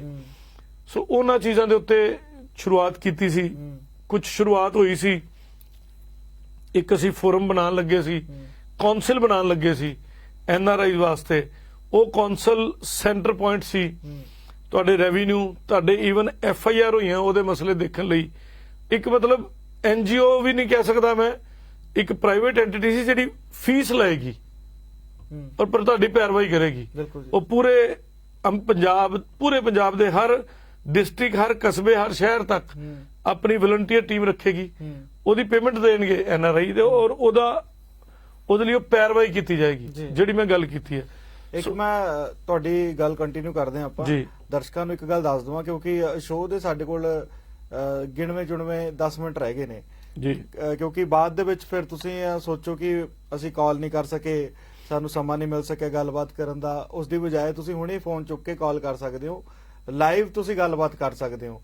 ਲਾਈਵ ਦੇ ਵਿੱਚ ਜਿਹੜੀ ਪਰੇਸ਼ਾਨੀ ਤੁਹਾਨੂੰ ਸਹਿਣੀ ਪੈ ਰਹੀ ਹੈ ਜਾਂ ਫਿਰ ਤੁਹਾਡੇ ਸੱਜਣ ਮਿੱਤਰਾਂ ਨੂੰ ਕਈ ਵਾਰ ਹੁੰਦਾ ਕਿ ਸਾਡੀ ਪਰੇਸ਼ਾਨੀ ਤਾਂ ਹੁੰਦੀ ਹੈ, ਪਰ ਨਾਲ ਜਿਹੜੇ ਸਾਡੇ ਦੋਸਤ ਹੁੰਦੇ ਨੇ, ਸਾਡੇ ਰਿਸ਼ਤੇਦਾਰ ਹੁੰਦੇ ਨੇ, ਉਹਨਾਂ ਦੀ ਵੀ ਪਰੇਸ਼ਾਨੀਆਂ ਜਿਹੜੀਆਂ ਨੇ ਉਹ ਨਹੀਂ ਕਿਸੇ ਨਾਲ ਡਿਸਕਸ ਕਰ ਸਕਦੇ। ਤੁਸੀਂ ਇੱਥੇ ਇਸ ਪਲੇਟਫਾਰਮ ਦੇ ਉੱਤੇ ਸਾਡੇ ਨਾਲ ਗੱਲ ਕਰ ਸਕਦੇ ਹੋ, ਉਸਦੇ ਹੱਲ ਜਿਹੜੇ ਤੁਹਾਨੂੰ ਲਾਈਵ ਦਿੱਤੇ ਜਾਣਗੇ। ਸੁਮਲਨ ਸਾਹਿਬ, ਅਗਲਾ ਮੇਰੇ ਬੈਠੇ ਬੈਠੇ ਦਿਮਾਗ 'ਚ ਆਇਆ ਵੀ ਆਪਾਂ ਅਗਲਾ ਟੌਪਿਕ ਵੀ ਦੱਸ ਦਈਏ ਆਪਣੇ ਦਰਸ਼ਕਾਂ ਨੂੰ ਕਿ ਅਗਲੇ ਟੌਪਿਕ 'ਚ ਅਸੀਂ ਕੀ ਡਿਸਕਸ ਕਰਾਂਗੇ। ਅਗਲੇ ਟੌਪਿਕ 'ਚ 2 ਮੁੱਦੇ ਮੇਨ ਚੁੱਕਾਂਗੇ ਜੀ, ਯਾਦ ਰੱਖਣਾ ਤੁਸੀਂ ਵੀ। ਇੱਕ ਦਿਨ ਪਹਿਲਾਂ ਆਪਾਂ ਉਹਦਾ ਹੋਮਵਰਕ ਵੀ ਕਰਾਂਗੇ। ਜਨਰਲ ਪਾਵਰ ਅਟਾਰਨੀ ਕਿਵੇਂ ਬਣਾਈਏ, ਸਪੈਸੀਫਿਕ ਪਾਵਰ ਅਟਾਰਨੀ ਕਿਵੇਂ ਬਣਾਈਏ ਤੇ ਰੈਂਟ ਡੀਡ। ਇਹਨਾਂ 3 ਮੁੱਦਿਆਂ ਦੇ ਉੱਤੇ ਆਪਾਂ ਗੱਲ ਕਰਾਂਗੇ ਕਿ ਰੈਂਟ ਡੀਡ 'ਚ ਕਿਹੜੇ-ਕਿਹੜੇ ਕੰਟੈਂਟ ਪਾਣੇ ਜ਼ਰੂਰੀ ਨੇ, ਜਨਰਲ ਪਾਵਰ ਅਟਾਰਨੀ ਕਿਹਨੂੰ ਦੇ ਸਕਦੇ ਹੋ ਤੇ ਕਿਹੜੇ-ਕਿਹੜੇ ਕੰਟੈਂਟ ਪਾਣੇ ਜ਼ਰੂਰੀ ਨੇ। ਹੁਣ ਮੇਰੇ ਕੋਲ ਕੇਸ ਆਇਆ, ਉਹ ਕਹਿੰਦੇ ਕਿ ਸਾਡਾ ਜਿਹੜਾ ਬੱਚਾ ਹੈ ਉਹ ਡਿਸੇਬਲ ਹੈ ਜੀ, ਉਹ ਇੰਡੀਆ ਆ ਹੀ ਨਹੀਂ ਸਕਦਾ ਕਿਉਂਕਿ ਉਹਦੇ ਡਾਇਲਿਸਿਸ ਚੱਲਦੇ ਆ ਤੇ ਜੋ ਵੀ ਉਹਦੇ ਵਿਚਾਰੇ ਤੇ ਪ੍ਰੋਬਲਮ ਹੈ। ਹੁਣ ਕਹਿੰਦੇ ਵੀ ਸਾਡੀ ਪ੍ਰਾਪਰਟੀ ਇੰਡੀਆ 'ਚ ਹੈ, ਉਹਦੇ ਨਾਂ ਤੇ ਵੀ ਹੈ, ਠੀਕ ਹੈ, ਉਹਨੂੰ ਮੈਂ ਸੈਲ ਕਰਨਾ, ਕਿਵੇਂ ਕਰੀਏ। ਸੋ ਅਗਲੇ ਪ੍ਰੋਗਰਾਮ 'ਚ ਇਹੋ ਜਿਹੇ ਮੁੱਦੇ ਵੀ ਅਸੀਂ ਕੁਝ ਕੋਸ਼ਿਸ਼ ਕਰਾਂਗੇ ਕਿ ਦਰਸ਼ਕਾਂ ਤੱਕ ਲੈ ਕੇ ਆਈਏ, ਕਿਉਂਕਿ ਦੇਖੋ ਮਸਲੇ ਬਹੁਤ ਨੇ। ਮਸਲੇ ਤਾਂ ਇਦਾਂ ਦੇ ਮਸਲੇ ਨੇ ਕਈ ਵਾਰ ਦੇਖੋ ਮੱਲਨ ਸਾਹਿਬ ਨੂੰ ਹੁਣ ਕਿੰਨਾ ਸਮਾਂ ਹੋ ਗਿਆ ਡੀਲ ਕਰਦਿਆਂ ਨੂੰ ਇਦਾਂ ਦੇ ਮਸਲੇ ਜਿਹੜੇ ਅੱਜ ਉਹ ਮੇਰੇ ਨਾਲ ਸਾਂਝੇ ਕਰਦੇ ਨੇ ਜਾਂ ਫਿਰ ਤੁਹਾਡੇ ਸਾਰਿਆਂ ਨਾਲ ਸਾਂਝੇ ਕਰਦੇ ਨੇ, ਉਹ ਅਸੀਂ ਪਹਿਲੀ ਵਾਰ ਸੁਣੇ ਹੁੰਦੇ ਨੇ। ਕਈ ਵਾਰ ਅੱਖਾਂ ਖੁੱਲ ਜਾਂਦੀਆਂ ਨੇ ਕਿ ਸਮਾਜ ਦੇ ਵਿੱਚ ਇਦਾਂ ਵੀ ਹੋ ਸਕਦਾ ਹੈ, ਇਦਾਂ ਦੇ ਵੀ ਕਈ ਲੋਕ ਨੇ ਕਿ ਇਸ ਕਦਰ ਤੱਕ ਗਿਰ ਚੁੱਕੇ ਨੇ। ਸੋ ਉਹ ਚੀਜ਼ਾਂ ਜਿਹੜੀਆਂ ਨੇ ਸਾਰੀਆਂ ਉਹ ਕਈ ਵਾਰ ਜ਼ਹਿਨ ਦੇ ਵਿੱਚ ਆ ਜਾਂਦੀਆਂ ਨੇ ਕਿ ਚਲੋ ਸਾਂਝੀਆਂ ਕਰ ਲਈਏ, ਅਸੀਂ ਸਾਡੀ ਪਰੇਸ਼ਾਨੀ ਹੈ, ਅਸੀਂ ਕਾਨੂੰਨੀ ਦਾਅ ਪੇਚ ਬਾਰੇ ਜਾਣ ਲਈਏ। ਕਾਲ ਕਰ ਸਕਦੇ ਹੋ ਲਾਈਵ ਪ੍ਰੋਗਰਾਮ ਦੇ ਵਿੱਚ। ਮਤਲਬ ਸਾਹਿਬ ਇੱਕ ਇਹੋ ਜਿਹਾ ਮੁੱਦਾ ਵੀ ਮੇਰੇ ਕੋਲ ਆਇਆ, ਅੱਛਾ ਜੀ, ਇਹ ਤਾਂ ਅੱਜ ਆਪਾਂ ਨਾ ਮਤਲਬ ਟਿਟ ਬਿਟਸ ਡਿਸਕਸ ਕਰ ਰਹੇ ਹਾਂ ਕਿ ਫਿਊਚਰ 'ਚ ਇਹ ਗੱਲਾਂ ਕਰਨੀਆਂ। ਭਾਜੀ ਸਿਚੁਏਸ਼ਨ ਦੱਸਦਾ ਤੁਹਾਨੂੰ, 5 ਭਰਾ ਇੰਡੀਆ 'ਚ, 5 ਚੋਂ ਸਿਰਫ 2 ਵਿਆਹੇ ਆ, 3 ਕੁਆਰੇ ਆ। ਉਹਨਾਂ 5 ਚੋਂ ਜਿਹੜੇ ਸਭ ਤੋਂ ਛੋਟੇ ਦੋ ਸੀ, ਯੈਸ, ਉਹ ਭਲੇ ਜ਼ਮਾਨੇ 'ਚ 1960s 'ਚ ਬਰਮਾ ਜਾ ਕੇ, ਬਰਮਾ ਤੋਂ ਮਲੇਸ਼ੀਆ ਚਲ ਜਾਂਦੇ ਆ। ਮਲੇਸ਼ੀਆ ਜਾ ਕੇ ਵਿਚਾਰੇ ਕੋਈ ਸਿਕਿਉਰਿਟੀ ਗਾਰਡ ਦਾ ਕੰਮ ਕਰ ਲਿਆ, ਕੁਝ ਵੀ ਕਰ ਲਿਆ। ਉੱਥੇ ਜਾ ਕੇ ਉਹ ਪੈਸਾ ਬਣਾਉਂਦੇ ਆ, ਪੈਸਾ ਬਣਾ ਕੇ ਇੰਡੀਆ ਭੇਜਦੇ ਆ। ਹੁਣ ਉਸ ਜ਼ਮਾਨੇ 'ਚ ਇੰਡੀਆ ਪੈਸਾ ਕਿੱਦਾਂ ਭੇਜੀਦਾ ਸੀ? ਤੂੰ ਚੱਲਿਆ ਮੇਰੇ ਪੈਸੇ ਲੈ ਜਾ, ਬਿਲਕੁਲ ਫਲਾਣਾ ਚੱਲਿਆ ਮੇਰੇ ਪੈਸੇ ਲੈ ਜਾ। ਉਹ ਪੈਸੇ ਆਉਂਦੇ ਰਹੇ। ਇੰਡੀਆ 'ਚ ਜ਼ਮੀਨਾਂ ਇੰਡੀਆ ਦੇ ਭਰਾਵਾਂ ਨੇ ਆਪਣੇ ਨਾਂ ਤੇ ਖਰੀਦੀਆਂ। ਅੱਛਾ, ਕੁਝ ਉਹਦੇ ਨਾਂ ਤੇ ਵੀ ਖਰੀਦੀਆਂ ਜਿੰਨੇ ਪੈਸੇ ਭੇਜੇ ਸੀ। ਚਲੋ ਚੱਲਦੇ ਗਏ, ਵੱਧਦੇ ਗਏ। ਹੁਣ ਜਿਹੜਾ ਬੰਦਾ ਬਾਹਰ ਹੈ ਉਹਦੀਆਂ 8 ਲੜਕੀਆਂ 8 ਲੜਕੀਆਂ ਅੱਜ ਤੋਂ 5 ਸਾਲ ਪੁਰਾਣੀ ਗੱਲ ਦੱਸ ਰਿਹਾ, ਤੇ ਉਹਦੇ ਵਿੱਚੋਂ ਹਲੇ 4 ਦੀ ਸ਼ਾਦੀ ਵੀ ਨਹੀਂ ਹੋਈ, ਜਿਸ ਚੋਂ ਇੱਕ ਮੈਡੀਕਲੀ ਬੈਡ ਰਿਡਨ ਹੈ। ਯਾਨੀ ਕਿ ਹੁਣ 2 ਜਣੇ ਜਿਹੜੇ ਬਾਹਰ ਗਏ ਆ, ਉਹਦੇ ਵਿੱਚੋਂ ਜਿਹੜਾ ਬੱਚਿਆਂ ਦਾ ਫਾਦਰ ਸੀ ਉਹਦੀ ਥੋੜੀ ਅਰਲੀ ਉਮਰ 'ਚ ਡੈਥ ਹੋ ਜਾਂਦੀ ਹੈ, ਤੇ ਯਾਨੀ ਕਿ ਘਰ 'ਚ ਫਿਰ ਤਾਇਆ ਰਹਿ ਗਿਆ। ਉਹਨਾਂ ਨੇ ਉੱਥੇ ਚਲੋ ਉਹਨੇ ਕਿਹਾ ਵੀ ਚੱਲ ਤੂੰ ਵੀ ਮੇਰੀ ਵਾਈਫ ਜਾਂ ਬੱਚੇ ਹੀ ਹੋ, ਤੇ ਚੱਦਰ ਅੰਦਾਜ਼ੀ ਆਪਣੇ ਰਿਵਾਜ ਹੈ ਇੰਡੀਆ 'ਚ ਕਿ ਚਲੋ ਜੇ ਇੱਕ ਭਰਾ ਮਰ ਗਿਆ ਦੂਜਾ ਹੈਗਾ ਤੇ ਦੂਜੇ ਨਾਲ ਬਿਠਾ ਦਿੰਦੇ ਸੀ। ਉਹ ਜਿਹੜਾ ਕੁਆਰਾ ਸੀ ਉਹਨਾਂ ਨਾਲ ਚੱਦਰ ਅੰਦਾਜ਼ੀ ਹੋ ਗਈ। ਠੀਕ, ਹੁਣ ਸਿਚੁਏਸ਼ਨ ਇਹ ਦੱਸੋ ਕਿ ਆਪਣੀਆਂ 8 ਕੁੜੀਆਂ ਛੱਡ ਕੇ, ਚਾਹੇ ਉਹ ਰੀਅਲ ਫਾਦਰ ਸੀ ਤੇ ਚਾਹੇ ਹੁਣ ਤਾਇਆ ਫਾਦਰ ਬਣ ਗਿਆ, ਕਿਆ ਉਹ ਆਪਣੇ ਭਰਾਵਾਂ ਦੇ ਨਾਂ ਤੇ ਜ਼ਮੀਨ, ਭਰਾਵਾਂ ਦੇ ਬੱਚਿਆਂ ਦੇ ਨਾਂ ਤੇ ਜ਼ਮੀਨ ਲਵਾਉ? ਲੌਜੀਕ ਦੱਸੋ। ਸਵਾਲ ਦੇਣਾ ਮੈਂ ਜਨਤਾ ਨੂੰ ਕਿ ਉਹਦੀਆਂ 8 ਆਪਣੀਆਂ ਕੁੜੀਆਂ, ਹੁਣ ਫਾਦਰ ਜਾਂ ਉਹ ਜਿਹੜਾ ਤਾਇਆ ਜਿਹੜਾ ਫਾਦਰ ਬਣ ਗਿਆ, ਕਿਆ ਉਹ ਆਪਣੀਆਂ 8 ਕੁੜੀਆਂ ਨੂੰ ਛੱਡ ਕੇ ਆਪਣੇ ਭਰਾ ਦੇ ਮੁੰਡਿਆਂ ਦੇ ਨਾਂ ਤੇ ਜ਼ਮੀਨ ਲਾਊ? ਦੱਸੋ, ਦਿਓ ਜਵਾਬ। ਲੱਗਦੀ ਪੋਸੀਬਿਲਿਟੀ? ਇਹ ਸਵਾਲ ਤੁਸੀਂ ਮੈਨੂੰ ਉਲਝਣ ਦੇ ਵਿੱਚ ਪਾ ਦਿੱਤਾ। ਇਹ ਮੇਰੇ ਕੋਲ ਤਾਂ ਹੋਣਾ ਨਹੀਂ ਉੱਤਰ, ਮੈਨੂੰ ਲੱਗਦਾ ਤੁਹਾਡੇ ਫਾਦਰ, ਤੁਸੀਂ 8 ਭੈਣ ਭਰਾ ਹੋ, ਤੁਹਾਨੂੰ ਛੱਡ ਕੇ ਤੁਹਾਡੇ ਚਾਚੇ ਦੇ ਬੇਟਿਆਂ ਦੇ ਨਾਂ ਤੇ ਜ਼ਮੀਨ ਲਾਉਣਗੇ? ਨਹੀਂ, ਬਿਲਕੁਲ ਨਹੀਂ। ਉਹ ਤਾਂ ਆਪਣੇ ਤੇ ਜਿਹੜੇ ਆਪਣੇ ਬੱਚੇ ਨੇ ਉਹਨਾਂ ਦੇ ਹੋਣੇ। ਉਹਨਾਂ ਨੂੰ ਜਿੰਨਿਆਂ ਜੀ ਖਰੀਦ ਕੇ ਦੇਤੀ। ਉਹ ਆਪ ਕਹਿੰਦੇ ਸਾਡਾ ਡੈਡੀ ਛਾਣਬੂਰਾ ਲਾ ਕੇ ਨਾ, ਛਾਣਬੂਰਾ ਵੇਚੋ, ਉਹ ਪਿੰਡਾਂ 'ਚ ਸ਼ਹਿਰਾਂ 'ਚ ਇਕੱਠਾ ਕਰਨ ਜਾਂਦਾ ਸੀ, ਤੇ ਸਾਡੇ ਕੋਲ ਮਸਾਂ ਹੀ 1.5-2 ਕਿੱਲੇ ਸੀ। ਅਸੀਂ 5 ਭਰਾ ਹੋਏ, ਜਿਨ੍ਹਾਂ 'ਚੋਂ 3 ਦਾ ਵਿਆਹ ਵੀ ਨਹੀਂ ਕਰਾ ਸਕਿਆ ਉਹ, ਐਕਸ ਰੀਜ਼ਨ। 2 ਦਾ ਵਿਆਹ ਹੋਇਆ, 2 'ਚੋਂ ਫਿਰ ਬਾਹਰ ਗਏ। ਸੋ ਕਹਿਣ ਦਾ ਭਾਵ ਹੈ ਕਿ ਇੱਕ ਲੌਜੀਕਲੀ ਤੁਸੀਂ ਸੋਚ ਕੇ, ਜਨਤਾ ਸੋਚ ਗਈ ਕਿ ਆਪਣੇ ਸਕੇ ਬੱਚਿਆਂ ਨੂੰ ਛੱਡ ਕੇ ਕੋਈ ਵੀ ਆਪਣੇ ਸ਼ਰੀਕੇ ਦੇ ਬੱਚਿਆਂ ਦੇ ਨਾਂ ਤੇ ਜ਼ਮੀਨ ਨਹੀਂ ਲਵਾਊਗਾ। ਤੇ ਵਸੀਅਤ ਜੇ ਬਣੀ ਹੋਵੇ ਤੇ ਉਹ ਵੀ ਉਦੋਂ ਬਣੀ ਹੋਵੇ ਕਿ ਜਦੋਂ ਉਹ ਬੰਦਾ ਬਾਹਰ ਹੈ, ਤੇ ਇੰਡੀਆ ਦੀ ਪੁਲਿਸ ਉਸ ਵਸੀਅਤ ਨੂੰ ਜਾਲੀ ਮੰਨਣ ਨੂੰ ਤਿਆਰ ਨਹੀਂ ਹੈ। ਲੋ ਜੀ, ਹੁਣ ਦੱਸੋ ਸੁਨੀਲ ਮੱਲਨ ਇੱਥੇ ਕੀ ਕਰੇ? ਸੁਨੀਲ ਮੱਲਨ ਜੋ ਕਰਦਾ ਫਿਰ ਉਹ ਹੀ ਕਰੇ। ਉਹ ਕਰ ਰਿਹਾ। ਹੁਣ ਇਹੋ ਜਿਹੇ ਵੇਲੇ ਸਮਾਂ ਲੱਗਦਾ ਉਸ ਗੰਦਗੀ ਨੂੰ ਕੱਢਣ ਲਈ। ਸਹੀ ਗੱਲ। ਅੱਛਾ, ਫਿਰ ਕਈ ਕੁਝ ਇਹ ਪਤਾ ਲੱਗਦਾ ਕਿ ਇੱਕ ਬੰਦਾ ਪਾਵਰ ਅਟਾਰਨੀ ਲੈਣ ਦਾ ਉੱਥੋਂ, ਹੁਣ ਪਾਵਰ ਅਟਾਰਨੀ ਤੋਂ ਗੱਲ ਦਿਮਾਗ 'ਚ ਆਈ ਸੀ। ਪਾਵਰ ਅਟਾਰਨੀ ਲਿਆ ਕੇ ਉਹਨਾਂ ਤਾਏ ਦੇ ਮੁੰਡਿਆਂ ਨਾਲ ਸੈਟਿੰਗ ਕਰ ਲੈਂਦਾ ਕਿ ਠੀਕ ਹੈ 2 ਕਰੋੜ ਦੀ ਜ਼ਮੀਨ ਹੈ, 30 ਲੱਖ ਹੀ ਦਿਓ। ਠੀਕ ਹੈ, 30 ਲੱਖ ਲੈ ਕੇ ਉਹ ਤੇ ਮੁਫਤ ਦੇ ਭਾਅ ਸਿਰਫ ਪਾਵਰ ਅਟਾਰਨੀ ਲੈ ਕੇ ਖਲੋ ਗਿਆ, ਹਾਂਜੀ ਦੇ ਦਿਓ ਜੀ। ਸੋ ਪਾਵਰ ਅਟਾਰਨੀ 'ਚ ਸੇਲ ਰਾਈਟ ਦੇਣੇ ਕਿ ਨਹੀਂ ਦੇਣੇ, ਇਹਨਾਂ ਮੁੱਦਿਆਂ ਤੇ ਆਪਾਂ ਗੱਲ ਕਰਾਂਗੇ। ਪਾਵਰ ਅਟਾਰਨੀ ਬਣਾਉਣ ਲੱਗਿਆਂ ਤੁਹਾਡੇ ਵੀ ਕਈ ਸਵਾਲ ਹੋ ਸਕਦੇ, ਕਿਉਂਕਿ ਜ਼ਿਆਦਾਤਰ ਮੇਰੇ NRI ਭੈਣ ਭਰਾ ਇੰਡੀਆ ਦੇ ਬੰਦਿਆਂ ਨੂੰ ਜਾਂ ਉਧਰ ਬੈਠੇ ਬੰਦੇ ਨੂੰ ਵੀ ਪਾਵਰ ਅਟਾਰਨੀ ਦੇ ਕੇ ਭੇਜਦੇ ਆ। ਪਾਵਰ ਅਟਾਰਨੀ ਉਧਰ ਬਣੀ ਇੰਡੀਆ 'ਚ ਕਿਵੇਂ ਵੈਲਿਡ ਹੋਏਗੀ, ਉਹਦੇ ਲਈ ਪ੍ਰੋਸੀਜਰ ਕੀ ਹੈ, ਉਹਦੇ ਤੇ ਗੱਲ ਕਰਾਂਗੇ। ਰਾਈਟ, ਉਧਰ ਬੈਠੇ ਤੁਸੀਂ ਕਿਰਾਏਨਾਮਾ 11 ਮਹੀਨੇ ਦਾ ਲਿਖਾਉਣਾ ਹੈ ਕਿ 5 ਸਾਲ ਦਾ ਲਿਖਾਉਣਾ ਹੈ, ਉਹਦੇ ਤੇ ਗੱਲ ਕਰਾਂਗੇ। ਸੋ ਇਹੋ ਜਿਹੇ ਕਈ ਸਾਰੇ ਮੁੱਦੇ ਨੇ ਜਿਨ੍ਹਾਂ ਤੇ ਵਿਚਾਰ ਕਰਾਂਗੇ। ਜਾਂ ਕੀ ਤੁਹਾਡੇ ਤੇ ਹੋਈ FIR, ਤੁਸੀਂ ਇਸ ਵੇਲੇ ਬਾਹਰ ਹੋ, ਇੰਡੀਆ 'ਚ ਤੁਸੀਂ ਉਹਦੀ ਪੈਰਵਾਈ ਕਰ ਸਕਦੇ ਹੋ, ਉਸ ਮੁੱਦੇ ਤੇ ਗੱਲ ਕਰਾਂਗੇ। ਸੋ ਉਹਨਾਂ ਮੁੱਦਿਆਂ ਨੂੰ ਡਿਸਕਸ ਕਰਕੇ ਇੱਕ ਸਟੈਪ ਨਾਲ ਅੱਗੇ ਵਧਦੇ ਜਾਵਾਂਗੇ। ਸ਼ਾਇਦ ਟਾਈਮ ਇਜਾਜ਼ਤ ਨਹੀਂ ਦੇ ਰਿਹਾ, ਇਸ਼ਾਰਾ ਆਉਣਾ ਸ਼ੁਰੂ ਹੋ ਗਿਆ। ਸੋ ਬਿਲਕੁਲ ਸਮਾਂ ਬਿਲਕੁਲ ਹੀ ਸਾਡੇ ਕੋਲ ਘੱਟ ਬਚਿਆ, ਇਸ ਲਈ ਆ ਕੋਸ਼ਿਸ਼ ਕਰਦੇ ਆ ਕਿ ਜਿਹੜੇ ਦਰਸ਼ਕ ਸਾਡੇ ਨਾਲ ਜੁੜੇ ਹੋਏ ਨੇ ਫੋਨ ਕਾਲ ਰਾਹੀਂ ਸਾਡੇ ਨਾਲ ਸੰਪਰਕ ਕਰ ਸਕਦੇ ਨੇ, ਸਵਾਲ ਤਿਆਰ ਕਰ ਸਕਦੇ ਨੇ, ਕਿਉਂਕਿ ਅਗਲੀ ਵਾਰ ਅਸੀਂ ਫਿਰ ਇਸੇ ਸਮੇਂ ਦੇ ਉੱਤੇ ਤੁਹਾਡੇ ਨਾਲ ਮਿਲਾਂਗੇ, ਤੁਹਾਡੇ ਨਾਲ ਰਾਬਤਾ ਕਾਇਮ ਕੀਤੀ ਜਾਵੇਗੀ, ਤੁਹਾਡੇ ਨਾਲ ਉਹ ਸਾਰੇ ਮੁੱਦੇ ਮਸਲਿਆਂ ਦੇ ਉੱਤੇ ਵਿਚਾਰ ਕੀਤੀ ਜਾਵੇਗੀ ਜਿਨ੍ਹਾਂ ਕਾਰਨ ਤੁਸੀਂ ਸ਼ਾਇਦ ਪਰੇਸ਼ਾਨੀ ਦਾ ਸਾਹਮਣਾ ਕਰ ਰਹੇ ਹੋ ਜਾਂ ਫਿਰ ਤੁਹਾਡੇ ਜ਼ਿਹਨ ਦੇ ਵਿੱਚ ਉਹ ਸਵਾਲ ਉੱਠ ਰਹੇ ਨੇ। ਇੱਕ ਮੁੱਦਾ ਹੋਰ ਭਾਜੀ ਮੇਰੇ ਬੈਠੇ ਬੈਠੇ ਦਿਮਾਗ 'ਚ ਆਇਆ, ਜਿਹਦੇ ਤੇ ਆਪਾਂ ਆਉਣ ਵਾਲੇ ਫਿਊਚਰ 'ਚ ਗੱਲ ਕਰਾਂਗੇ ਜੀ। ਸਾਡੇ ਇੰਡੀਅਨ ਬੰਦੇ ਅੱਜ ਅਮਰੀਕਾ ਕੈਨੇਡਾ ਜਾਣ ਨੂੰ ਪਾਗਲ ਨੇ, ਔਰ ਪੰਜਾਬ ਵਿੱਚ ਸਟੱਡੀ ਵੀਜ਼ਾ ਲਵਾਉਣ ਵਾਲੇ ਏਜੰਟ ਹੈਗੇ ਆ। ਮੈਂ ਮੇਰੀ ਗੱਲ ਧਿਆਨ ਨਾਲ ਫਿਰ ਸੁਣਾ, ਸਟੱਡੀ ਵੀਜ਼ਾ ਲਵਾਉਣ ਵਾਲੇ, ਇਹ ਸ਼ਬਦ ਮੈਂ ਗਲਤ ਵਰਤਿਆ ਜਾਣ ਕੇ। ਉਹ ਕਿਉਂ ਵਰਤਿਆ ਕਿ ਸਾਡੇ ਜਿਹੜੇ ਵੀ ਜਿੰਨੇ ਵੀ ਭੈਣ ਭਰਾ ਨਾ, ਉਹ ਕਹਿੰਦੇ ਸਟੱਡੀ ਵੀਜ਼ਾ ਕੰਸਲਟੈਂਟ ਕੋ ਚਲਾ ਜਾ। ਟੈਕਨੀਕਲੀ ਉਹ ਸਟੱਡੀ ਵੀਜ਼ਾ ਕੰਸਲਟੈਂਟ ਨਹੀਂ ਹੈ, ਉਹਨੂੰ ਮਾਰਕੀਟਿੰਗ ਆਫਿਸ ਮਿਲਿਆ। ਮੰਨ ਲਓ ਅਮਰੀਕਾ 'ਚ ਕੋਈ ਕਾਲਜ ਹੈ, ਉਹ ਵੀ ਡਾਇਰੈਕਟ ਨਹੀਂ, ਆਸਟ੍ਰੇਲੀਆ 'ਚ ਕੋਈ ਕਾਲਜ ਹੈ, ਉਹ ਵੀ ਡਾਇਰੈਕਟ ਨਹੀਂ। ਜੇ ਆਸਟ੍ਰੇਲੀਆ ਦਾ ਕਾਲਜ ਹੈ ਤੇ ਮਾਰਾ ਏਜੰਟ, ਜੇ ਉਹ ਕੈਨੇਡੀਅਨ ਕਾਲਜ ਹੈ ਤੇ IRCC ਇਰਕਾ ਕਹਿੰਦੇ ਨੇ। ਇੱਕ ਕਾਲ ਆਈ ਜੀ, ਲੈ ਲਈ ਆਪਾਂ। ਹੈਲੋ, ਹੈਲੋ, ਸਤਿ ਸ਼੍ਰੀ ਅਕਾਲ ਵੀਰ ਜੀ। ਸਤਿ ਸ਼੍ਰੀ ਅਕਾਲ ਬਾਈ ਜੀ। ਕੌਣ ਸਾਹਿਬ ਬੋਲਦੇ ਤੇ ਕਿੱਥੋਂ ਬੋਲਦੇ ਨੇ? ਮੈਂ ਸਿਆਲਕੋਟ ਅਮਰੀਕਾ ਤੋਂ ਬੋਲਦਾ ਜੀ। ਜੀ ਵੀਰ ਜੀ, ਹੁਕਮ ਕਰੋ। ਲਾਈਵ ਪ੍ਰੋਗਰਾਮ 'ਚ ਕਾਲ ਕੀਤਾ, ਸਵਾਲ ਦੱਸੋ। ਮੇਰੀ ਸਕੀ ਭੂਆ 80 ਸਾਲ ਦੀ ਆ, ਉਹਨੇ ਮੇਰੇ ਤੇ ਕੇਸ ਕਰਤਾ ਵੀ ਮੈਨੂੰ ਜ਼ਮੀਨ ਤੋਂ ਹਿੱਸਾ ਦਿੱਤਾ ਜਾਵੇ। 1950 ਚ ਸਾਡੇ ਨਾਲ ਜ਼ਮੀਨ ਲੱਗੀ ਸੀ ਮੇਰੇ ਪਿਓ ਦੇ ਨਾਲ। ਅੱਛਾ ਜੀ। ਹਾਂਜੀ, ਮੇਰਾ ਦਾਦਾ 1947 ਚ ਮਰ ਗਿਆ ਸੀ। ਠੀਕ ਹੈ ਜੀ।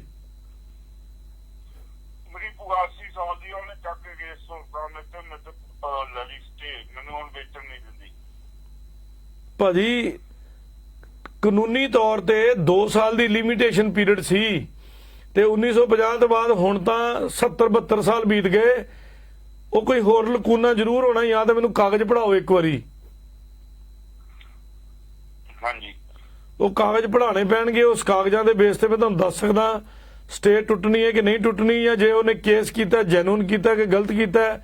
ਜੇ ਉਹਨੇ ਗਲਤ ਕੇਸ ਕੀਤਾ ਹੋਏਗਾ ਤੇ ਉਹਨੂੰ ਝੂਠਾ ਕੇਸ ਕਰਨ ਦੇ ਕੇਸ 'ਚ ਵੀ ਨਾਮਜ਼ਦ ਕਰਾ ਦੂੰਗਾ ਮੈਂ।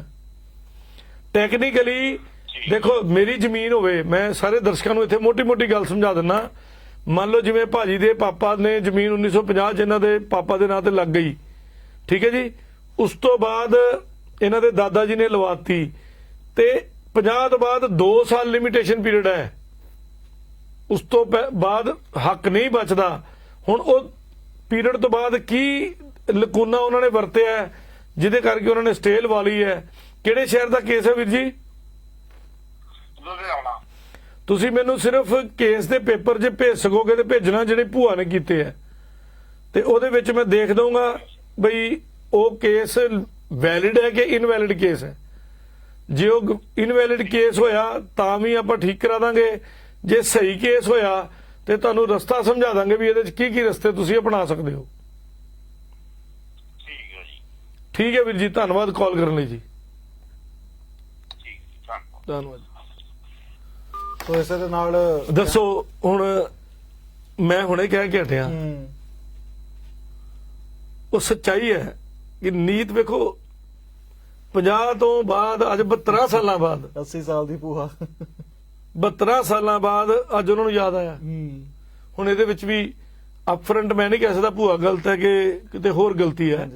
ਕਾਗਜ਼ ਪੜਨ ਤੋਂ ਬਾਅਦ ਜ਼ਰੂਰ ਦੱਸ ਸਕੂੰਗਾ ਕਿ ਗਲਤੀ ਕਿੱਥੇ ਰਹੀ ਹੈ ਔਰ ਇਹ ਕੇਸ ਵੈਲਿਡ ਹੈ ਕਿ ਇਨਵੈਲਿਡ ਕੇਸ ਹੈ। ਆਪਾਂ ਗੱਲ ਕਰਦੇ ਪਏ ਸੀ ਸਟੱਡੀ ਵੀਜ਼ਾ ਤੇ। ਐਕਚੁਅਲੀ ਉਹ ਲੋਕ ਸਟੱਡੀ ਵੀਜ਼ਾ ਏਜੰਟ ਨਹੀਂ ਹੈ, ਉਹ ਲੋਕ ਕੈਨੇਡਾ ਦੇ ਕਾਲਜ ਦੇ IRCC ਮੈਂਬਰ ਦੇ ਥਰੂ ਇੰਡੀਆ 'ਚ ਮਾਰਕੀਟਿੰਗ ਆਫਿਸ ਹੁੰਦੇ ਨੇ।